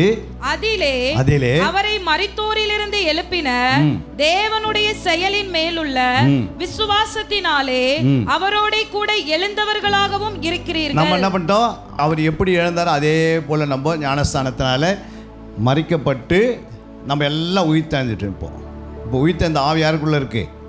நமக்குள்ளே இருக்கிறது. அது உங்களுக்கு நல்லா தெரியணும். அல்லேலூயா. இப்போ உயிர்த்தெழுந்த ஆவி நமக்குள்ளே இருந்தனால என்ன சொல்றார் ஆண்டவர்? அங்கே வாசிங்க. பாவங்களினாலேயும் உங்கள் மாம்ச விருத்த சேதனம் இல்லாமையினாலேயும் மரித்தவர்களாயிருந்த உங்களையும் அவரோட கூட உயிர்ப்பித்து அக்கிரமங்கள் எல்லாவற்றையும் உங்களுக்கு மன்னித்து. பாருங்க, அக்கிரமங்கள் எல்லாம் என்ன பண்ணிட்டாரு ஆண்டவரே? எல்லாம் மன்னிச்சிட்டாரு. இனி நம்மளுக்கு அக்கிரமே கிடையாது. அல்லேலூயா. எல்லாம் இப்போ நம்ம உயிர்த்தெழுந்த சாயல் இருக்கிறோம். அதை தான் நமக்கு மரணம் சந்தித்த பிறகு நம்ம மரணம் அப்படி சந்திக்கிறதுனா உடனே நமக்கு என்ன வந்தது? உயிர்த்தெழுந்த சாயல் இருக்கனால உடனே கண்ணு திறந்துக்குது. புரியுங்களா? ஒரு சட்டை கைட்டு அப்படி போடுறோம், இன்னொரு பேண்ட்டு சட்டை மாட்டுற மாதிரி என்ன பண்ணுறோம்? சரீரத்தில் மறிக்கிறோம், ஆனால் ஆத்மாவில் உயிர்த்தெழுந்துடுறோம். உடனே இந்த சரீரத்தை இந்த ஆத்மாவை கொண்டு போய் இளைப்பாறுறதுக்குள்ளே மூன்றாவதுக்கு இருக்கிற பேரடைஸுக்குள்ளாண்டு என்ன பண்ணுறாரு? கொண்டு போய் சேர்த்துறாரு. அல்லேலூயா. இங்கேருந்து இந்த வேலைகளை எதுக்குன்னா நன்மைகள் நமக்கு கிடைக்கணும், பலன்கள் உண்டாயிருக்கணும். புரியுங்களா? நம்ம கூடவே ஒரு கூட்டத்தை ஆதாயப்படுத்தணும். ஏன்னா நம்ம உயிர்த்து எழுந்துட்டோம் ஞானஸ்தானத்தினாலே. இப்போ நமக்கு பிழைப்பு கிடைச்சாச்சு. இப்போ நம்ம மரணம் சந்தித்தாலும் எங்கே போயிடுவோம்? நித்திய ஜீவன் அடைஞ்சிடுவோம். ஆனால் நம்மோடு கூட ஒரு கூட்டத்தை என்ன செய்துக்கணும்? அதனால் நம்ம பாவம் செய்துனே இருக்கணும். அக்கிரமம் செய்தனா மறுபடியும் ஆத்மா மறிக்கும். புரியுங்களா? இயேசு கிறிஸ்துவின் ஆவி பெற்றவங்க அவர் கிறிஸ்துவனுடைய ஆவியை போலே இருக்கணும். ரோமர் 8:10-11 வாசித்து பாருங்க. மேலும் கிறிஸ்து உங்களில் இருந்தால் சரீரமானது பாவத்தின் நிமித்தம் மரித்ததாயும் ஆவியானது நீதி நிமித்தம் ஜீவன் உள்ளதாயும் இருக்கும். அன்றியும் இயேசுவை மரித்தோரிலிருந்து எழுப்பினவருடைய ஆவி உங்களில் வாசமாயிருந்தால் கிறிஸ்துவை மரித்தோரிலிருந்து எழுப்பினவர் உங்களில் வாசமாயிருக்கிற தம்முடைய ஆவியினாலே சாவுக்கேதுவான உங்கள் சரீரங்களையும் உயிர்ப்பிப்பார். அல்லேலூயா. பாருங்க, சாவுக்கு அந்த சரீரத்தை கூட உயிர்ப்பிப்பார். ரெண்டு வேலையும் முடிச்சிடறார் ஆண்டவர். அதில் கிறிஸ்துவனுடைய ஆவி அதான் அவருடைய வார்த்தையாக இருக்கிறது என்று ரோமர் 8:2 ரோமர் 8:2 இயேசுவினாலே ஜீவனுடைய ஆவியின் பிரமாணம். பாருங்க, ஜீவனுடைய ஆவியின் பிரமாணம் என்னை பாவம் மரணம் என்பவைகளின் பிரமாணத்தினின்று விடுதலையாக்கிற்று. இப்போ நம்மளாம் யாராயிட்டோம்? ஜீவனத்தின் பிரமாணம் நமக்குள்ள வந்தாச்சு. அந்த ஜீவனத்தின் பிரமாணம் என்ன ஆயிடுச்சு? நமக்குள்ளே நம்மளை உயிர்ப்பிக்கப்பட்டது. அல்லேலூயா. இப்போ எல்லாருக்குள்ளே நம்ம ஜீவனத்தின் பிரமாணம் இருக்கிறது. இப்போ வசனத்துக்கு என்ன இருக்குதுன்னா வல்லமை இருக்கிறது. அதாவது என்னுடைய வசனங்கள் ஆவியாகவும் ஜீவனமாக இருக்கிறது.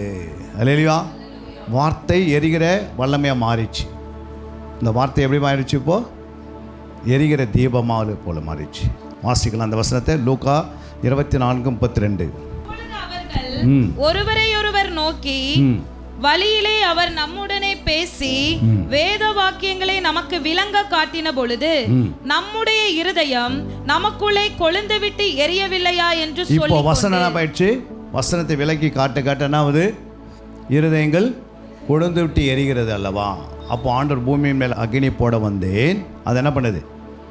பற்றி எரிய வேண்டும் என்று. ஆனால் அவர் என்ன சொல்கிறார்? நான் முழுக வேண்டிய ஒரு ஸ்தலம் இருக்கிறது. அப்போ இயேசு சிலுவைக்கு போய் மரித்து உயிர்த்தெழுந்து முதல் யார்கிட்ட வந்து பேசுகிறாரு?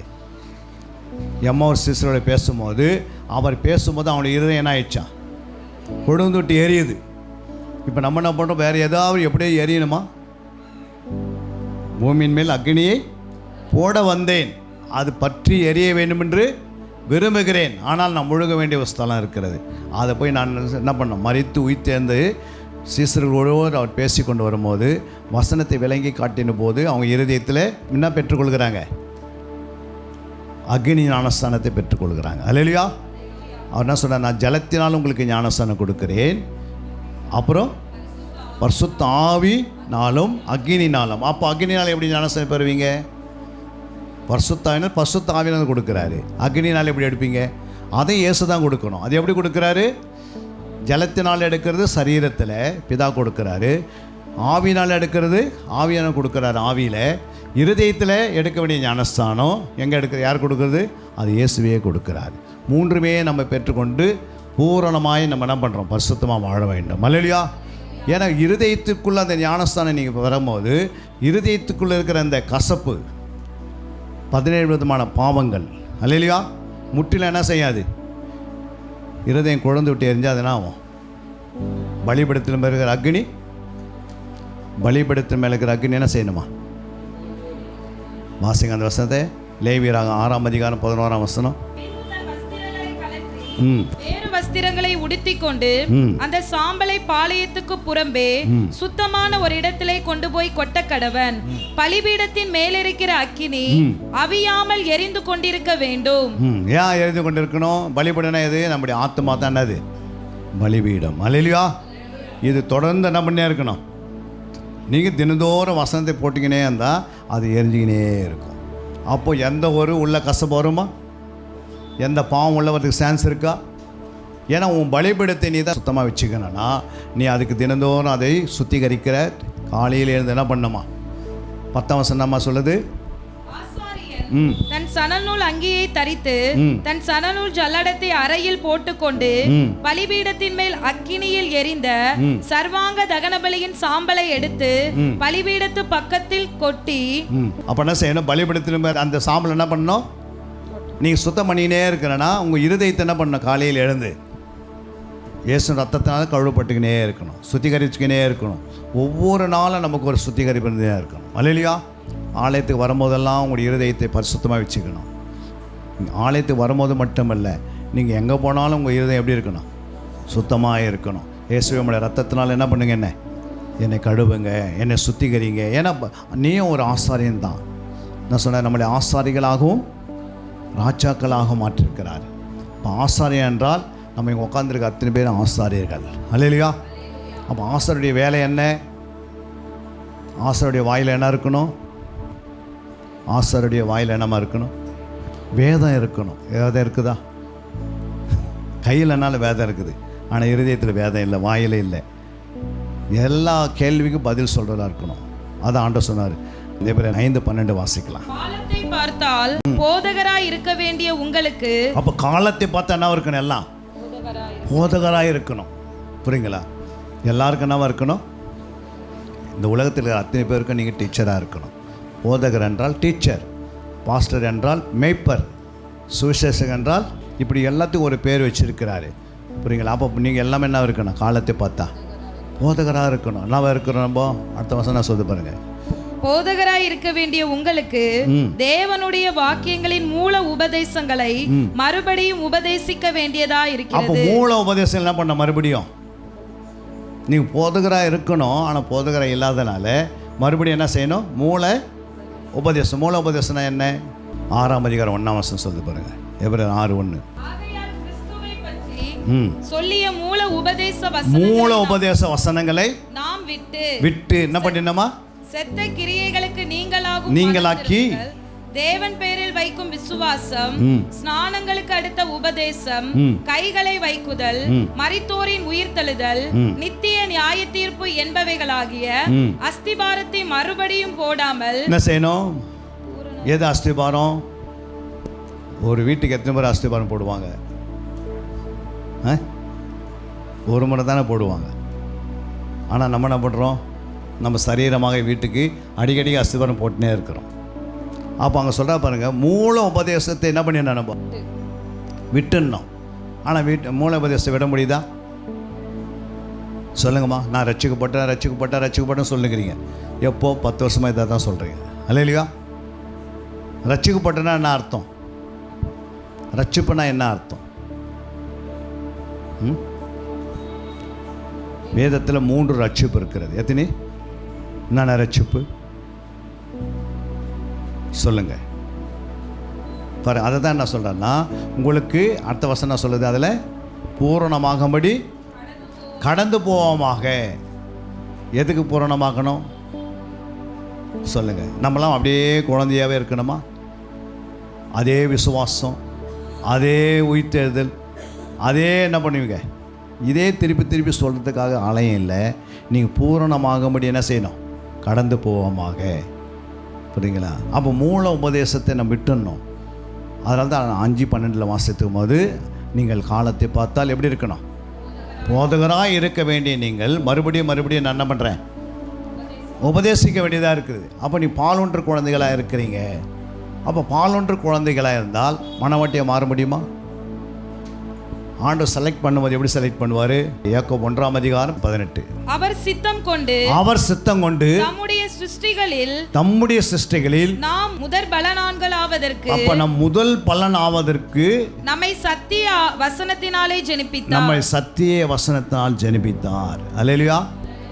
அப்ப நம் முதல் பலனத்துக்கு சத்திய வசனம் நீங்க ஜெனிப்பிக்கப்பட்டிருக்கிறீங்களா? நீங்க எந்த வசனத்தால் ஜெனிப்பிக்கப்பட்டிருக்கிறீங்க சொல்லுங்க. யாராவது ஒருத்தர், நான் எந்த வசனத்தினால ஜெனிப்பிக்கப்பட்டிருக்கிறேன்? வேதத்தில் என்னென்ன வசனம் இருக்கு? ஐயா சொல்லுவார். நீங்கள் வேதத்தில் என்னென்ன வசனம் இருக்கு? 1 தேவ வசனம். என்ன வசனம்? 2 திருவசனம். 3 நீதியின் வசனம். 4 சத்திய வசனம். 5 ஆரோக்கியமான வசனம். இப்படி ஒவ்வொன்றும் வசனத்துக்கு வித்தியாசம் இருக்குது. இப்போ தேவ வசனம் என்ன? தேவ வசனம்னா என்ன? இங்கே பாருங்கள், ஜெனிப்பிக்கப்பட்டிருக்கு, ஜெனிப்பித்தார்னு சொல்கிறாரு. இதே நீங்கள் 1 பேதுரு 1:23 போடுங்க. என்றென்றைக்கும் நிற்கிறதும் ஜீவனுள்ளதுமான தேவ வசனமாகிய அழிவில்லாத வித்தினாலே மறுபடியும் ஜெனிப்பிக்கப்பட்டிருக்கிறீர்களே. பாருங்க, நம்ம எதில் ஜெனிப்பிக்கப்பட்டிருக்கிறோம்? அழிவுள்ள வித்தினால அல்ல.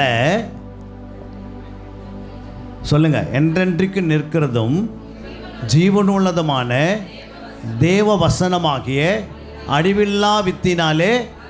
அப்போ அழிவில்லா வித்துனா என்ன? அழிவுள்ள வித்துனா என்ன?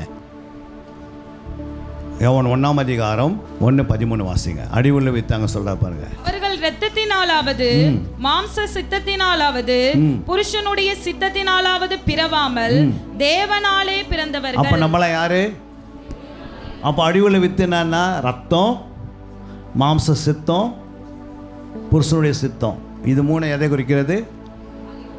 ஒரு மனுஷன் பிறப்பதுக்கு ஆண்டவர் எடுக்கிற 3 ஆயுதங்கள் என்னென்ன?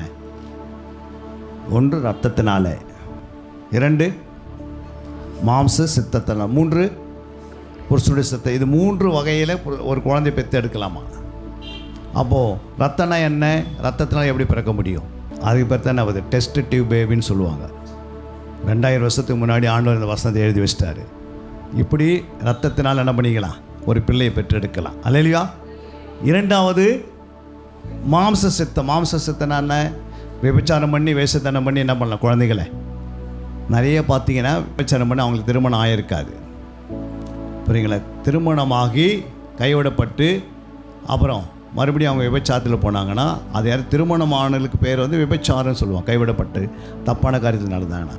அது திருமணமாகதே சுற்றின்னு வேலை செய்தாங்கன்னா அது வேசின்னு சொல்கிறது. அல்லேலூயா. வேதத்தில் நிறைய வேசி உள்ள வந்திருக்கிறாங்க. நீங்கள் பாருங்கள், திருமணமாகலை அவங்களுக்கு, ஆனால் அவங்க என்ன பண்ணாங்க? வேசியாக இருந்திருக்கிறாங்க. அல்லேலூயா. இப்போ வேசி மூலமாகவோ இல்லை விபச்சாரத்தின் மூலமாக அது மாம்ச சித்தம் உண்டாகுதாங்க. என்ன சித்தம்? மாம்ச சித்தம். அல்லேலூயா. அது மூலமாக குழந்தை பெற்றெடுக்கிறாங்க. 3வது புருஷனுடைய சித்தம். அப்படின்னா என்ன? தாய் தகப்பு என்ன பண்ணுறாங்க? ஒரு பிள்ளைக்கு ஒரு பெண்ணை தேடி ஆலயத்தில் கொண்டு வந்து நிறுத்தி என்ன பண்ணுறாங்க?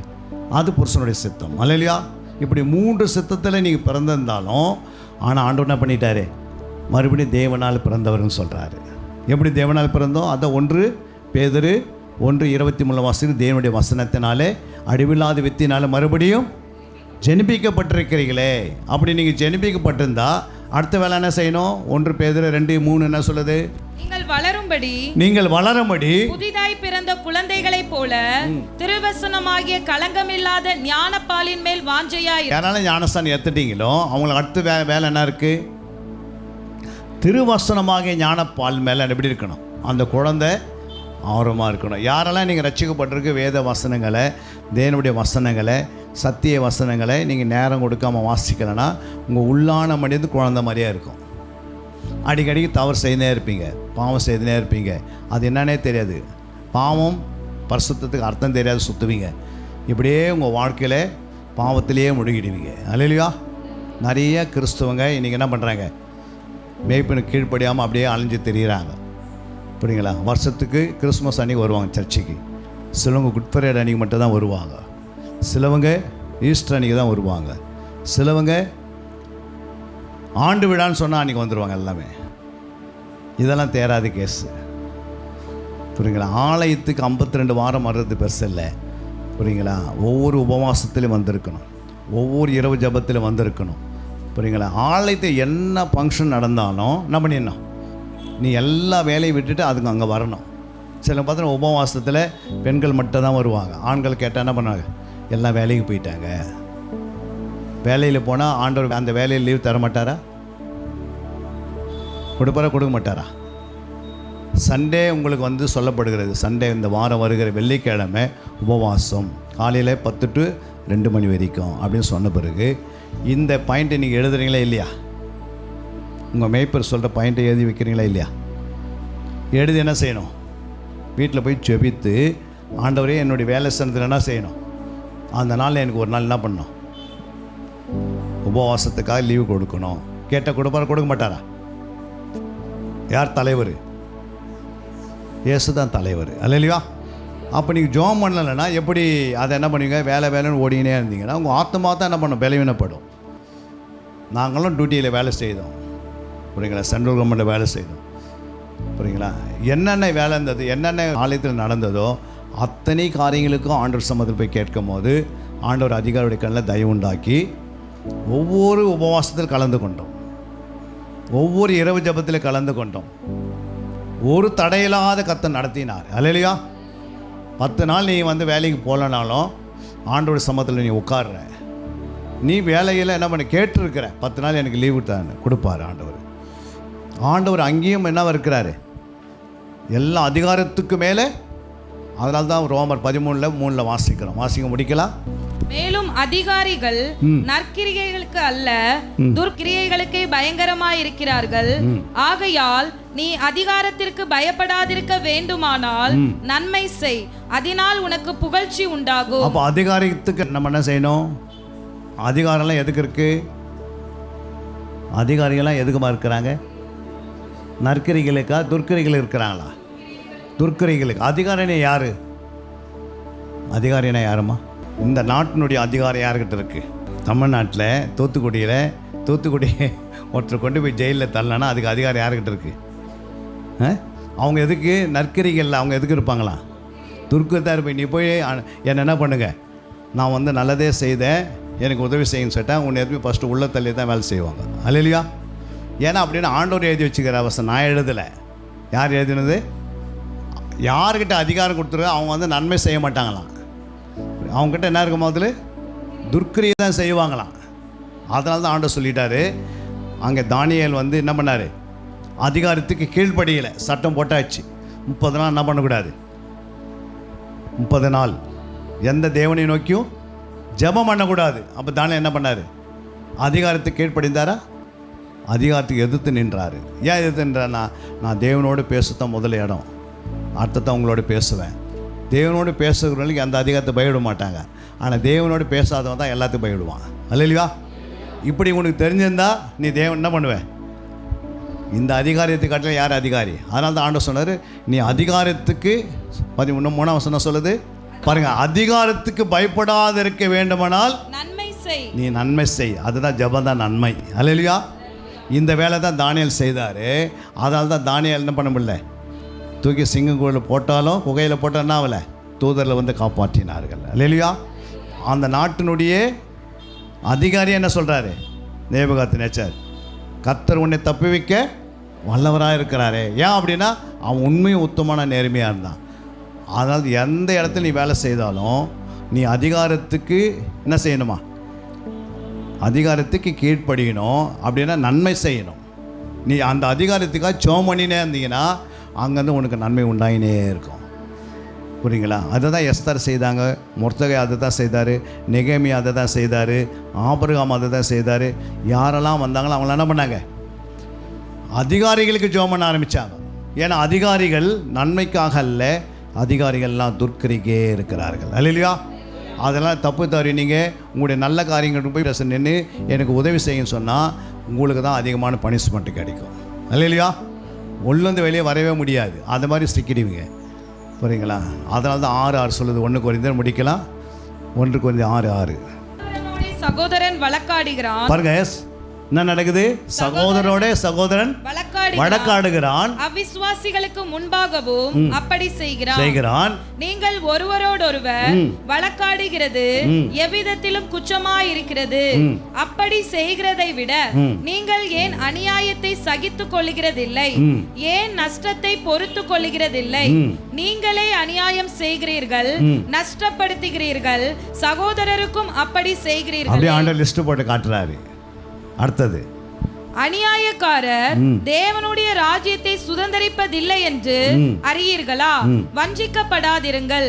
வேசி மார்க்கத்தாரோ. போதும், 6:5 வாசிங்க, முடிக்கலாம். உங்களுக்கு வெட்கம் உண்டாகும்படி இதை சொல்லுகிறேன். சகோதரனுக்கும் உண்டான வழக்கை தீர்க்கத்தக்க விவேகி ஒருவனாகிலும் உங்களுக்குள் இல்லையா?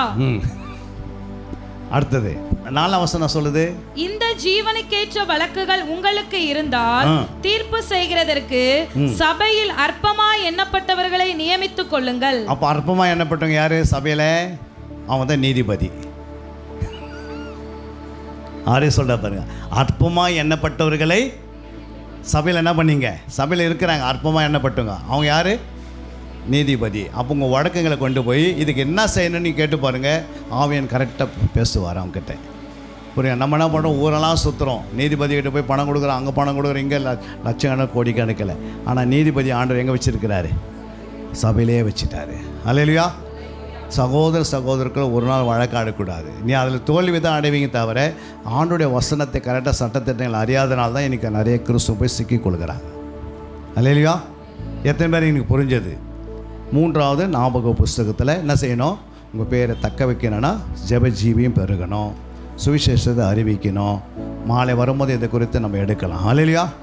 சரியாக நேரங்கள் முடிந்ததுனால எல்லாம் கண்களை மூடி ஒரு நிமிடம் நம்ம ஜெபம் பண்ணலாம். எல்லாம் கண்களை மூடி ஒரு நிமிஷம். ஹல்லேலூயா, ஹல்லேலூயா. நன்றி உள்ளத்தோடு மே சோத்திரிக்கிறோம்ப்பா, நன்றி உள்ளத்தோடு மே சோத்திரிக்கிறோம். ஆண்டவர், இது வரைக்கும் நீர் எங்களோடு பேசினீர் ஆண்டவரே. உங்களுடைய வார்த்தை கொண்டு எங்களுக்கு வெளிப்படுத்தினார் ஆண்டவரே. நாங்கள் உற்று அதை கவனித்தோம் ஆண்டவரே. ரீகாராபாலா ஷந்தலா கரதினி கரபா. எல்லாம் வாயத்தந்து ஒரு நிமிஷம் எல்லாம் வாயத்திறந்து, ஆண்டவரே என்னோட நீ பேசியிருக்கிறீர் ஆண்டவரே. எங்கள் வழக்குக்கு யார்? எங்களுக்கு ஆண்டவரே அநியாயத்துக்கு யார் என்றால் அங்கே சொல்லுகிறார், அற்பமாக எண்ணப்பட்டவர்கள். தேவனுடைய பாதத்தில் அற்பமாக இருந்தவர்களை கூட கத்தனை செய்கிறார், சபையில் நீதிமான்களாக மாற்றி வைத்திருக்கிறார். நன்றி உள்ளத்தோடு சோத்திரிக்கிறோம்ப்பா, நன்றி உள்ளத்தோடு சோத்திரிக்கிறோம். இது வரைக்கும் நீர் எங்களோடு பேசின ஒவ்வொரு வார்த்தைகளுக்காக நன்றி செலுத்தினப்பா, நன்றி செலுத்தினோம். ஹல்லேலூயா, ஹல்லேலூயா, ஹல்லேலூயா. நன்றி உள்ளத்தோடு சோத்திரிக்கிறப்பா. ஹல்லேலூயா. எங்கள் மத்தியில் அசைவாடுறதுக்காக நன்றி அப்பா, எங்கள் மத்தியில் இறங்கி வந்ததுக்காக நன்றி.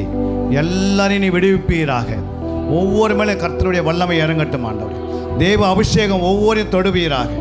இப்போது ஆவி ஆத்மா சரித்திருக்கிற நோய்கள், வியாதிகள், வேதனைகள், சஞ்சலங்கள் எல்லாவற்றையும் இயேசுவின் நாமத்தினை சரீரத்தை விட்டு, ஆத்மா விட்டு, ஆவியை விட்டு வெளியே போபடியாக கட்டளிடுகிறப்பா.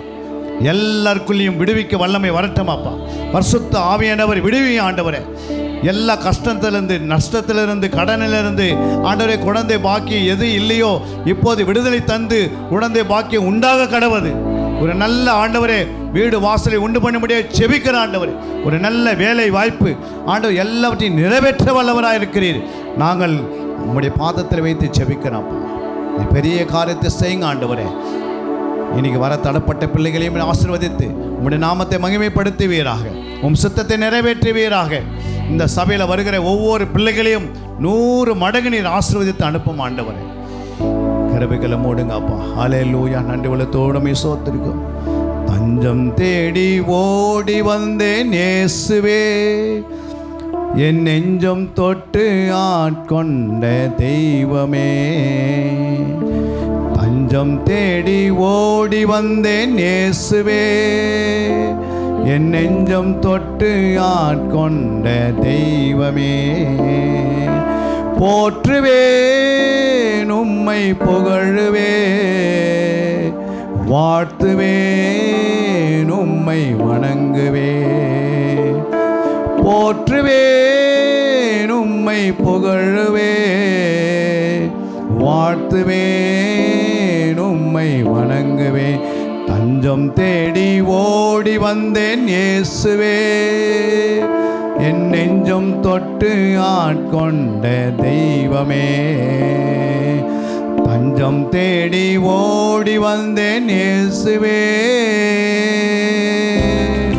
என் ஆசீர்வாத வேளையில் நீதானையா, நான் அவதியோரும் வேளையில் நீதானையா. என் ஆசீர்வாத வேளையில் நீதானையா, நான் அவதியோரும் வேளையில் நீதானையா. நிந்தனைகள் சூழ்ந்த நேரங்களில் என் சிந்தனையை ஆளும் இயேசுவே. நிந்தனைகள் சூழ்ந்த நேரங்களில் என் சிந்தனையை ஆளும் இயேசுவே. தஞ்சம் தேடி ஓடி வந்தேன் இயேசுவே, என் நெஞ்சம் தொட்டு ஆட்கொண்ட தெய்வமே. தஞ்சம் தேடி ஓடி வந்தேன் இயேசுவே, ஆனாதியா நான் அழுத நேரங்களிலே அன்புடனே என்னை நேசித்தீரையா. ஆனாதியா நான் அழுத நேரங்களிலே அன்புடனே என்னை விசாரித்தீரையா. அடைக்கலத்தில் என்னை சேர்த்தீரே, நீ கடைசி வரை காப்பேன் என்றீரே. அடைக்கலத்தில் என்னை சேர்த்தீரே, உன்னை கடைசி வரை காப்பேன் என்றீரே. தஞ்சம் தேடி ஓடி வந்தேன் இயேசுவே, என் நெஞ்சம் தொட்டு ஆட்கொண்ட தெய்வமே. தஞ்சம் தேடி ஓடி வந்தேன் இயேசுவே, நிலையில்லா உலகில் நிலைத்து நிற்போரே, அலையும் மாந்தர் மத்தியில் மாறாத தெய்வமே. நிலையில்லா உலகில் நிலைத்து நிற்போரே, அலையும் மாந்தர் மத்தியில் மாறாத தெய்வமே. உம் பாதமே எனக்கு போதுமே, உன் வேதமே எனது நாதமே. உம் பாதமே எனக்கு போதுமே, உம் வேதமே எனது நாதமே. தஞ்சம் தேடி ஓடி வந்த இயேசுவே, என் நெஞ்சம் தொட்டு ஆட்கொண்ட தெய்வமே. தஞ்சம் தேடி ஓடி வந்தேன் இயேசுவே. ஆண்டவரே, உம்மை தேடி நாங்கள் வந்திருக்கிறோம். எங்களை தொட்டு நீங்கள் ஆசீர்வதிக்க போவதுக்காக ஸ்தோத்திரம். எத்தனையோ கவலைகள், வேதனைகள், சிந்தனைகள் இருந்தாலும் அப்பா, எத்தனையோ விதமான நிந்தைகள், அவமானங்கள் இருந்தாலும் நீர் எங்களை தொட்டு ஆசீர்வதித்து அனுப்புங்க ஆண்டவரே. நாங்கள் வெறுமையாக இங்கேருந்து போகக்கூடாதப்பா. உங்களுடைய ஆலயத்துக்கு வரும்போது மனமகிழ்ச்சியாக வந்தோம், போகும்போது மனமகிழ்ச்சியோடும் விடுதலையோடும் பரிசுத்த ஆவி நிரப்பப்பட்டு கேட்ட வசனத்தின்படி வாழ எங்களை ஒப்பு கொடுக்கிற ஆண்டவரே. உங்களுடைய வசனத்தின்படி நாங்கள் கடைப்பிடிக்க உதவி செய்யுங்கப்பா. எங்களுக்கு ரட்சிப்பை தந்தது போல எங்கள் மூலமாக பல ஆத்துமாக்களை ரட்சிப்புக்கு வழி நடத்தும்படி எங்களை எடுத்து நீ பயன்படுத்துங்க. ஒரு ஜெப ஆவி, விண்ணப்பத்தின் ஆவி ஊற்றுங்கப்பா. ஒரு ஆண்டவர் வேண்டுதல் ஆவியை எனக்கு ஊற்றுங்கப்பா. ஒரு மன்றாடுதல் ஆவியை ஊற்றுங்க ஆண்டவர். இரவு பகல நான் கண் விடுத்து செபிக்கிற ஆவியை ஊற்றுங்க. நான் ஜெயம் கொண்டவர்கள் எப்போதும் ஆண்டவரை நோக்கி காப்பார்கள், எப்போதும் ஆண்டவரை நோக்கியே விண்ணப்பம் செய்வார்கள். நாங்கள் எல்லாவற்றிலும் நாங்கள் ஜெயம் உள்ளவர்களாய் காணப்படும். எங்களுக்கு உதவி செய்ததுக்காக நன்றி அப்பா. எப்போதும் நாங்கள் வெற்றி சர்க்கர் பண்ணுங்க ஆண்டவரே. நாங்கள் எதிலையும் தோல்வி அடையாதபடிக்கு நாங்கள் எழுதுகிற பரீட்சையிலிருந்து, நாங்கள் போகிற வேலையிலிருந்து, நாங்கள் வீட்டில் இருக்கும் போது எல்லாற்றிலும் ஒரு வெற்றியை தானுங்க ஆண்டவரே. ஆண்டவரே, பரிசுத்த ஆவியை எங்கள் மத்தியில் அசைவடைந்துக்க ஸ்தோத்திரம். கேட்ட வார்த்தையின்படி நாங்கள் வாழ்ந்து காட்டு, அதை எழுதி நாங்கள் குடும்பத்தில், எங்களுடைய குடும்பத்தில், குடும்ப ஜெபத்தில் ஒவ்வொரு நாள் அந்த வசனங்களை தியானம் பண்ணி எங்கள் இருதயத்தை, ஆத்துமாவை வார்த்தையினாலே நிரப்பிக்கொள்ள உதவி செய்யுங்க. எங்கள் ஆவியில் எப்போது ஆவியானவர் நிரப்பப்பட உதவி செய்யுங்க. ஆவியான உதவி செய்யுங்கப்பா. உம்மால் ஆகாத காரியம் ஒன்றுமில்லை. ஆண்டவரே, உம்முடைய பிள்ளைகள் வெட்கப்பட்டு போகாதபடி இரட்டிப்பான நன்மையினாலே நீர் ஆசீர்வதித்து அனுப்பும்படியாக ஜெபிக்கிறேன். சபையை நடத்துகிற அருமையான போதகரையும் அவருடைய விருப்பத்தை நிறைவேற்றுங்க. அவருக்குள்ளே வைத்திருக்கிற எல்லா திட்டங்களையும், தீர்மானங்களையும் நிறைவேற்றி வரப்போகிற நாட்களிலே ஆண்டவர் இந்த ஆலயம் நிரம்பி வழிய, ஆண்டவரே, பல ஆயிரங்கள் வந்து சேர, ஆண்டவர் அவருக்கு எங்கெங்கே கிளை சபைகள் இருக்கிறதோ, எங்கெங்கே ஸ்தாபிக்க வேண்டுமோ அதெல்லாம் நிறைவேற்றி தரும்படியாக நான் ஜெபிக்கிறேன்ப்பா. உம்மால் ஆகாத காரியம் ஒன்றுமில்லை. அவருடைய அருமையான தாயாருக்கு ஜெபிக்கிறேன். அவருக்கு நல்ல ஆரோக்கியத்தை கட்டளிடுங்க, நல்ல பலனை கட்டளிடுங்க. ஆண்டவர் ஐயாவோடு ஒத்துழைத்து எல்லாவற்றிலும் ஆண்டவரே அவன் நிலை நிற்க உதவி செய்வீராக. நல்ல தீர்க்காயுசை கட்டளையிடுவீராக. அவருடைய பிள்ளைகளை ஆசீர்வதிப்பீராக. பிள்ளைகளுடைய விருப்பத்தை நிறைவேற்றி ஆண்டவரை உம்முடைய நாமத்தை மகிமைப்படுத்துவீராக. அருமையான ஜேசுவாவின் உம்முடைய ரத்தத்தினால மூடி மறைத்து கொள்ளுங்கப்பா. மகனை ஆண்டு வல்லமையான ஊழியக்காரனாக, பிற்காலையில் ஒரு தீர்க்கதரிசியாக, இந்த பட்டணத்தை உள்ளுக்கு எடுக்கிற மகனாக, ஆண்டவரே, மகன் மேல் ஒரு அபிஷேகத்தை ஊற்றி பலப்படுத்தி, ஸ்திரப்படுத்தி, சீர்படுத்தி நிலைநிறுத்த உதவி செய்வீராக. 2 பெண் பிள்ளைகளை நீர் ஆசீர்வதித்து ஆண்டவரே அவருடைய தேவைகளை சந்தித்து ஏற்ற நேரத்தில் திருமண காரியங்கள் உமக்கு ஏற்ற பிள்ளைகளை கொண்டு வரும்படியாக நான் ஜெபிக்கிறோம். அப்படியாக செய்வதற்கு நன்றி ஆண்டவரே. அது மட்டும் இல்லை, இந்த இடத்துல ஆண்டவர் இடத்தை கொடுத்த அருமையான குடும்பத்தை ஆசீர்வதித்து ஆண்டவர் அந்த பிள்ளைகளை ஆசீர்வதிப்பீராக. வந்த விசுவாசிகளை ஆசீர்வதிப்பாராக. முதியோர்களை ஆசீர்வதிப்பீராக. இந்த சபையில் ஆண்டவரே, ஏழை திக்கற்ற ஒடுக்கப்பட்டவர்களுக்கும் தேவையான உணவு, உடைகளை, இருக்க இடங்களை கொடுத்து வழிநடத்தும்படியாக ஜெபிக்கிறேன். வியாபாரிகளை ஆசீர்வதிப்பீராக. 1000 மடங்கு வியாபாரிகளை உயர்த்துவீராக. இதுவரைக்கும் இல்லாத வியாபாரம் அவர்களுடைய வியாபாரத்தில் ஆண்டவரை விருத்தி அடைய உதவி செய்யுங்க. அதை விசாலமாக்க உதவி செய்வீராக. ஆண்டவரே, கவர்மெண்ட்டில் வேலை செய்கிற பிள்ளைகளை ஆசீர்வதித்து நல்ல ப்ரொமோஷனை தராங்க ஆண்டவரே. ஏற்ற நேரத்தில் அவர்கள் நல்ல ப்ரொமோஷன் கொடுத்து வழிநடத்தபடியே ஜெபிக்கிறேன். வெளிநாட்டுக்கு போய் வேலை செய்கிற பிள்ளைகளை ஆசீர்வதிப்பீராக. ஆண்டவர், கம்பெனிகளை வேலை செய்கிற பிள்ளைகளை ஆசீர்வதிப்பீராக. வேலையில்லாத பிள்ளைகளுக்கும் நல்ல வேலைகளை தந்து லட்சங்களை கொடுத்து கையில் உங்களுடைய ராஜ்யத்தை கட்டி எழுப்ப, உம் சித்தத்தை நிறைவேற்ற அந்த பிள்ளைகளை பலப்படுத்தும்படியே நான் ஜெபிக்கிறோம். சிறு பிள்ளைகளை ஆசீர்வதிங்கப்பா. வரப்போகிற நாட்களிலே சந்ததி சந்ததியாக, தலைமுறை தலைமுறையாக தேவனுக்கு கீழ்ப்படிந்து சிறு பிள்ளைகள் வளர உதவி செய்யுங்கப்பா. பின்னாடி வர சந்ததிக்கு இந்த பிள்ளைகள் ஆசீர்வாதமாக இருக்க உதவி செய்யுங்க. உம்முடைய நாமம் மட்டும் மகிமைப்படுவதாக. அடியணி கொண்டு வந்தீர், ஜேசுவாய் கொண்டு வந்தீர் ஆண்டவர். உம்முடைய நாமம் மகிமைப்படுவதற்காக நன்றி ஆண்டவரே. கிருபையினால் மூடி மறைத்துக் கொள்ளுங்க. நீங்கள் பெருகணும், நாங்கள் சிறுகணும். எல்லா துதிகளும் நமக்கே செலுத்தணும். இயேசு நாமத்தை ஜெபிக்க நல்ல பிதாவே, ஆமென். கர்த்தர் நம்மோடு பேசின வார்த்தைகளுக்காக தேவனை ஸ்தோத்திரம் பண்ணுவோம். ஹல்லேலூயா, ஹல்லேலூயா, ஹல்லேலூயா, ஆமென். ஜலத்தினாலும் ஆவியினாலும் பரிசுத்த ஆவியினாலும் பரிசுத்த அக்கினியினாலும் திருமுழுக்கு பெற்று களங்கமில்லாத ஞானப்பாலாகிய வேத வசனத்தினால அனுதினமும் வாஞ்சியோடு வாசித்து கிறிஸ்துவின் சாயலுக்கு ஒப்பாக அனுதினமும் நாம் வளர கர்த்தர் அனுகிரகம் செய்யும்படியாய் கர்த்தரை ஸ்தோத்திரம் பண்ணுவோம். ஸ்தோத்திரம், ஸ்தோத்திரம், ஸ்தோத்திரம், ஸ்தோத்திரம். எல்லாரும் சேர்ந்து சொல்லுவோம். என் ஆத்துமாவே கர்த்தரை ஸ்தோத்திரி, என் முழு உள்ளமே கர்த்தருடைய பரிசுத்த நாமத்தை ஸ்தோத்திரி. என் ஆத்துமாவே கர்த்தரை ஸ்தோத்திரி, கர்த்தர் செய்த சகல உபகாரங்களை மறவாதே. நம்முடைய கர்த்தராகிய இயேசு கிறிஸ்துவின் கிருபையும் பிதாவாகிய தேவனுடைய அன்பும் பரிசுத்த ஆவியினுடைய ஐக்கியம், சிநேகம், சந்தோஷம், சமாதான வழிநடத்துதல் நம் அனைவரோடும் நம்மத்திலே ஊழியம் செய்கிற அன்பு தேவதாசனுடைய குடும்பத்தோடும் தம்பி ஜோஷுவாவுடைய வீட்டாரோடும் சகல பரிசுத்தவான்களோடும் கர்த்தருடைய வருகை பெருந்தம் நிலைத்திருப்பதாக. அல்லேலூயா, அல்லேலூயா, அல்லேலூயா. பக்கத்தில் கை கொடுத்து சொல்லுங்க, நல்ல வேத வசனத்தை சாப்பிடுங்க.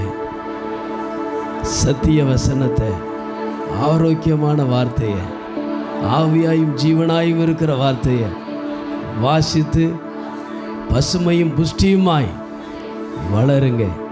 கர்த்தர் உங்களை ஆசீர்வதிப்பார். ஆமென். அன்பிற்குரியவர்களே, சத்திய வேத ஆராய்ச்சி வித்தியாசாலை தரிசன ஊழியம் 1. வடமாநிலத்தில் 300 திருச்சபைகளை உருவாக்குதல். 2. மாதம் ஒரு முறை எழுப்புதல் உருவாக்கும் எழுப்புதல் கூட்டம். 3 ஊழியர்கள், சபை தலைவர்கள், சுவிசேஷர்களுக்கென கருத்தரங்கு, அதாவது சத்திய வேத ஆராய்ச்சி நேரம். 4 டிவி ஊழியம், 5 பத்திரிகை ஊழியம், 6 சிடி டிவிடி ஊழியம், 7 பவர் கேம்ப் அக்னி அபிஷேக முகாம், 8 உபதேச ஆராய்ச்சி கருத்தரங்கு ஊழியம், 9 நலிந்த குழந்தைகள் இல்லம், 10 24 மணி நேர ஜெப மையம், 11 சத்திய தேவ ஆராய்ச்சி கல்லூரி, 12 சிறுவர்கள் உருவாக்கும் ஊழியம், 13 மருத்துவ முகாம், 14 ஜெயில் ஊழியம், 15 கைப்பிரதி ஊழியம், 16 கிராம ஊழியம், 17 மிஷனரியை உருவாக்கும் ஊழியம், 18 நன்றி துதி ஆராதனை கூட்டங்கள், 19 சமூக நலப்பணிகள் ஊழியம், 20 இன்டர்நெட் மூலமாக ஆன்லைன் படிப்புகள். இது விரைவில் வரவிருக்கின்றது. 21 தேவனுடைய வருகைக்கு ஆயத்தப்படுத்துதல். இதனுடைய நோக்கங்கள்: 1 கோடி சீடர்கள் உருவாகுதல், 1 கோடி ஜாமக்காரர்கள் உருவாகுதல், 1 கோடி யுத்த வீரர்கள் உருவாகுதல், 1 கோடி ஊழியர்கள் உருவாகுதல். தரிசனத்தை அவன் கண்டபோது அவர்களுக்கு சுவிசேஷத்தை அறிவிக்கும்படி கர்த்தர் எங்களை அழைத்தார். புறப்பட்டு போக பிரயத்தனம் பண்ணி. அப்போஸ்தலர் நடபடிகள் 16:10.